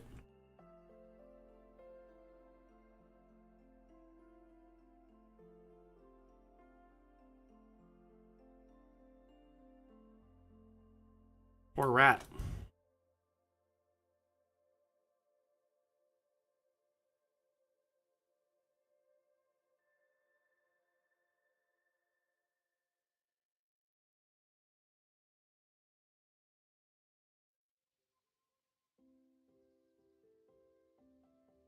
I really like this. Oh, really? So your cat alerts you? It's like, hey, he's ready to come inside. My cat corrals me when he's ready for bed.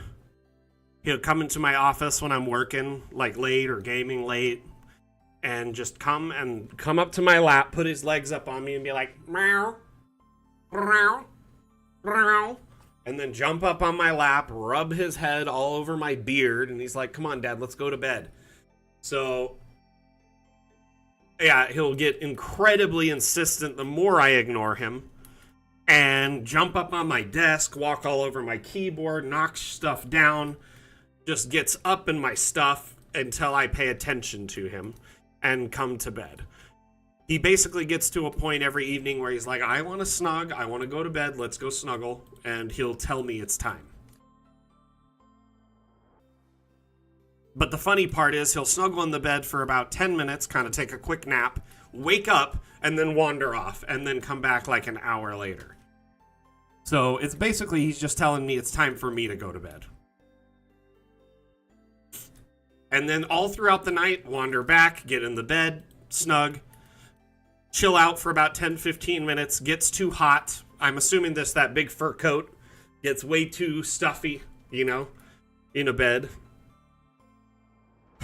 He's like, yeah, I want to wander and not be bothered by anyone. So if you could go to sleep, human, it is time for you to get your rest. You're an inefficient hunter,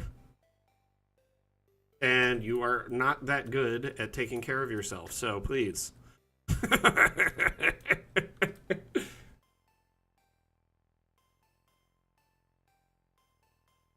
So the cat will usually sleep like on one, like either one edge of the bed or right in the middle of the wife and I to try and like get a good snug with us. But then he'll sometimes stay for like an hour or two, but for the most part, we'll only be there for like 10 minutes at a time and then disappear and then come back. 10 minutes, come back. 10 minutes, come back. Like just disappear for like an hour or two, come back for 10 minutes. Anyway, it's pretty funny.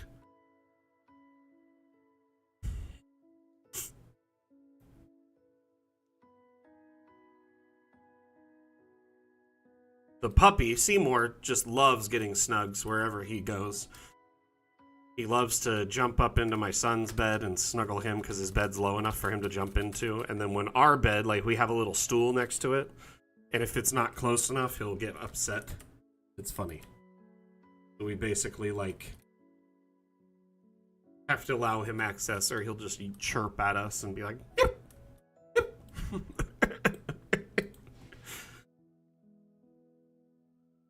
I know some people don't allow their animals like out or like in the bed, but our cat is a house cat, never goes out.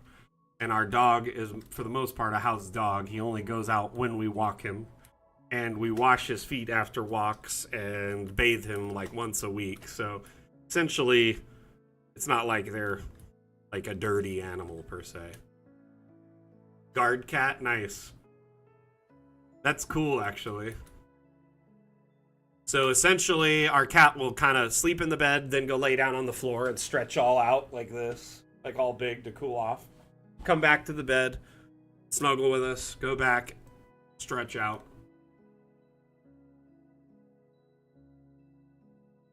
I noticed over here there was a fox, pretty sure. Oh, there it is. Just a lounging fox here. Look at that.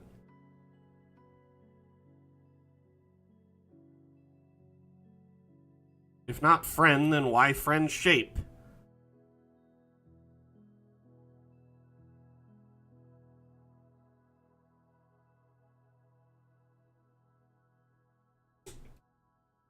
All right, everyone. It is time to wrap up the stream. I just want to say thank you to you all for hanging out. Had a lot of fun. Ooh, I missed this little aviary there. Let's go check that out really quick before we tune out. Give it a try. I mean, it might surprise you, and I mean, it's not like you have to use it right away. If anything, you could just practice in it a little bit, or get ready if you decide to give your players an encounter that dips to the Feywild. Isn't it a nice afternoon, Gamroot? Hope you're doing well. Got some hummingbirds and flutterbys. This is an apiary / aviary. No, wait. Aviary. What is it when it's a butterfly thing? What's the name, the official name for a butterfly place? I can't remember.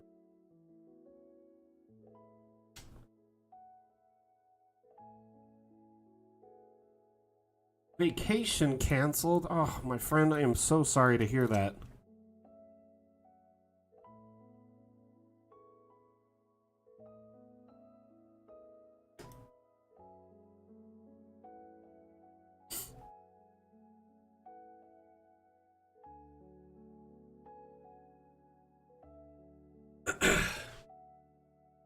Yeah, COVID. Man, it's crazy how, like, a lot of people have kind of just, like, moved on with their lives and just are like, COVID's not a thing anymore. But it is, like, a big wave right now, actually. Like, a very big wave. Just stay safe. You know, take precautions. Make sure your immunizations are up to date. And if you do have someone in your family or friend circle that is, you know, high risk, make sure you take the necessary precautions.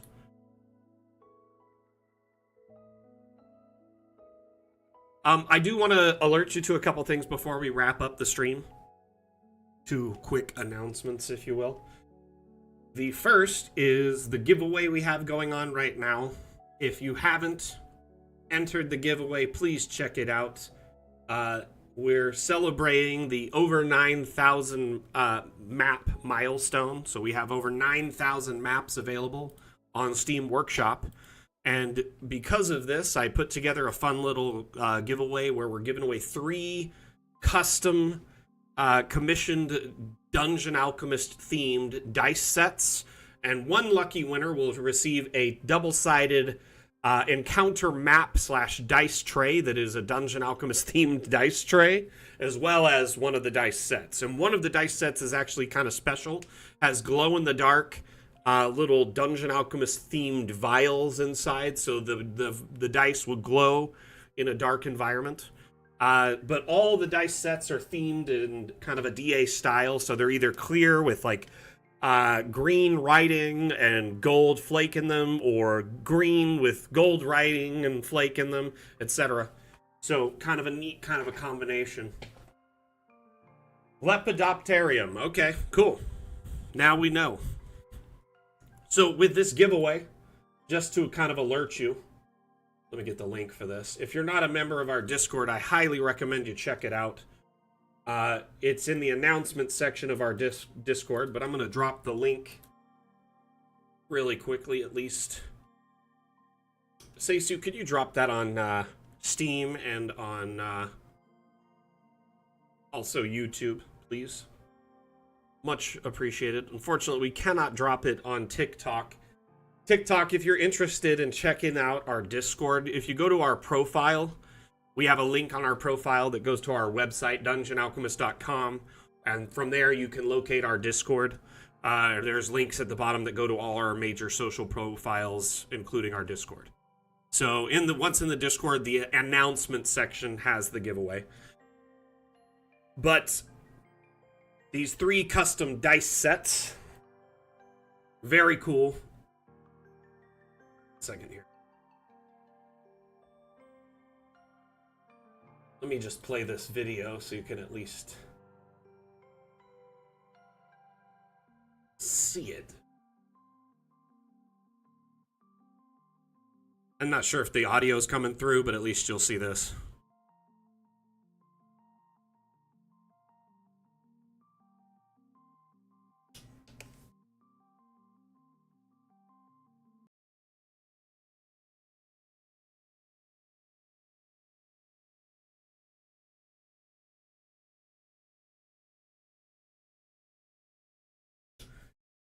That way you can at least see them, but there's a video in the giveaway and you can check it out. I don't know why, but my audio from my capture card hasn't been working lately. I gotta reconfigure it or update it or something. But anyway, that video, you could check it out on our YouTube, check it out on our socials, as well as in our Discord. That giveaway is, just a fun way for us to give back to the community, and there will be 3 lucky winners. So make sure you check it out and enter. There's not much time left on that, in fact. I think there is only 5 days left to enter. So make sure you enter while you still can. Less than 5 days. 4 days, 20 hours, in fact. So enter while you can. The other bit of information is related to something that's coming up just shortly. We have a makeship campaign starting in just under 9 days, so 8 days from now. Many of you were interested in, Dungeon Alchemist merch or a possible plush. And so we put up a petition a few months ago before Magic launched asking if you'd be interested in either a Hendrik plush or an Eliza plush. And a bunch of votes came in, several hundred votes, and Hendrik was the clear winner. So we opted to start designing a concept for a Hendrik plush. And, essentially, this is the artist rendering of what will be offered.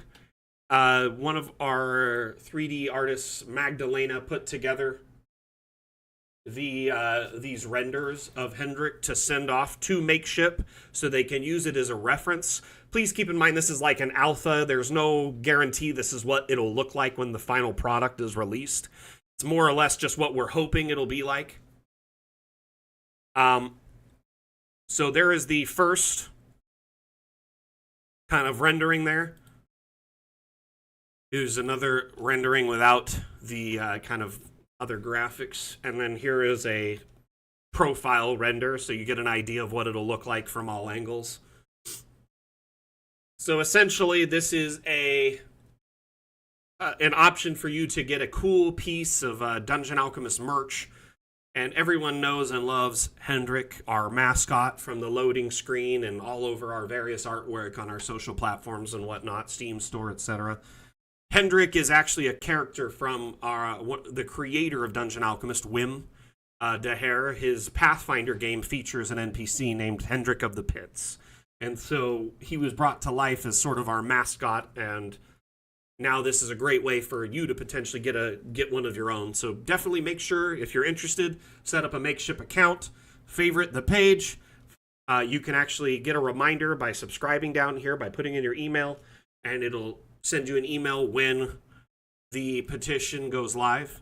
When the petition goes live, you only have to pledge $2 to enter.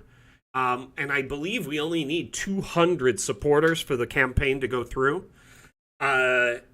Keep in mind, that's $2 up front, but there's a remaining $27.99 plus shipping and tax USD if once the petition goes through. If the petition fails, you get a refund. So no stress.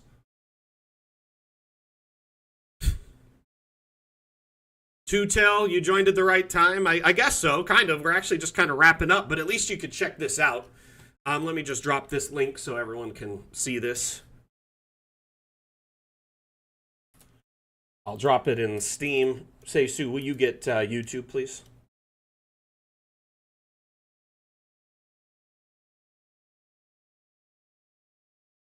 So essentially, it's a great opportunity for you to get a cool, like, limited edition piece of Dungeon Alchemist merch. I will be actually, if, you know, hopefully, I've already gotten approval to buy several. So I'm probably, if possible, committing to buy like 5 or 6 of them. And I'm going to have some for giveaways. So essentially, because I know not everyone may be in a position to, you know, commit to one of these campaigns, the Makeship campaign. You may be on a fixed income, or, you know, money might be tight, you know, this time of year for you, or any other reason. So I want to do giveaways for our community where people can potentially win a Hendrik. So just keep in mind, if you don't have, you know, the ability to purchase one or join the Makeship campaign, which is completely optional, by no obligation, or no means are you obligated to do this. But if you do, you know, find yourself in a position where you can't, just keep in mind we will be doing a giveaway later.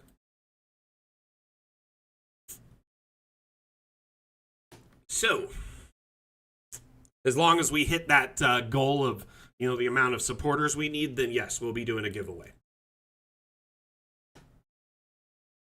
Anyway, thank you so much, everyone, for being here. I appreciate you hanging out while I did my little spiel there, my outro that took forever. Talking about the current giveaway of the dice sets that we're doing and the double-sided dice tray. So we got these dice sets and the dice tray, plus the future, you know, Hendrik plushie. Thank you, everyone, for being here. Again, my name is Mac. I am the community manager for Dungeon Alchemist. If you're not aware, Dungeon Alchemist is a map-making utility that is available on Steam. It is a one-time purchase for a lifetime license. That license includes all major updates until we leave early access, after which we'll still offer, you know, quality of life and minor feature updates and stuff like that. And then we plan to offer optional expansions to take it out of, say, the fantasy aesthetic into different themes entirely. But we won't do that until we've delivered on all our Kickstarter goals. So, if you're interested in checking us out, make sure you either go to dungeonalchemist.com or check out our Steam page, where you can wishlist us or check out our free demo. The demo gives you a kind of small slice of the pie, allowing you access to one of our 11 biomes, the forest biome, and you can make a tavern and kind of mess around with it. But keep in mind, it is just a limited set of objects and biome and, you know, rooms and whatnot. So, but it's a great way to see if it runs on your PC and how well it runs without having to commit. Thank you, everyone, for hanging out. We'll be back on Monday. Monday will be Mapmaker Monday, for anyone who is not aware. Every Monday I host a live mapmaking stream where you can watch me build a map in real time. Currently building a cemetery. an ancient cemetery. And the cemetery is coming along quite well. We haven't really put much in the way of graves, per se, but we have a good start. So I have the entrance right here, right? And then a massive chapel with a... okay, Vincent Price. With a bell tower, nice little area to hold funerals. And then we put in this cool little confessional booth that the devs put in, like, secret doors and stuff. Basically, you can have these various, like, rooms open and close on the backside. There. So you see there it kind of rotates. And so it's like there's a secret access port back here, and you could go do, to an underground spot. So it's almost like you could have a bat cave or something. Or there could be a secret sanctuary or something nefarious that's going on under the church. I was going to make this like a little parking area for, maybe like a stable and like for carriages and stuff and horses and the like. And then we started on this side putting in some graves, and then also putting in little bits of like decorations. We got candles, coins. Here we have like a dug out grave that's like actually being actively dug out and filled. Little things like that. We put in Eliza over here by this grave under the tree. Anyway, it's coming along. And ultimately, there will be like a road that kind of goes through the entire center of the map, and then little offshoot areas with some nicer areas and some like older areas that are kind of defunct from like maybe when there was a war and there was a lot of graves, and now it's like been hundreds of years, or some of it's kind of newer, or maybe it's like the king's area where his family's buried in mausoleums and stuff. Anyway, if you want to tune in on Monday, you can watch the map be built live and share insight as to what you might want to see in the map. If you have any suggestions or feedback, you can, share them during the stream, and likely it'll get integrated into the build. Until next time, though, we'll see you next time I give a damn, right? Thank you for being here, everyone. Have a wonderful weekend. Back out. Bye. Oh, hey, Jack. Thank you so much. Jack over on YouTube says, just popping in here to say how much I appreciate the work on DA. Spent about 5 hours playing with it for a D&D campaign I'm hosting. Incredible tool set. Glad you're enjoying the kit, my friend. Thank you for the kind words. Means a lot to us. And if you wouldn't mind, maybe dropping a review saying something similar. If any of you are, happy with Dungeon Alchemist, we do really appreciate positive reviews, as they, help us get noticed on Steam and help us get invited to more sales. As a small indie team, positive reviews, positive feedback, word of mouth, etc. is really how we grow. So thank you so much for the kind words, Jack. And if you wouldn't mind dropping a review, if you haven't already, it would mean a lot to me. Same for anyone here, really, if you haven't already. Please do. Thank you very much. We'll have a wonderful weekend, and we'll see you on Monday. Thank you. Bye.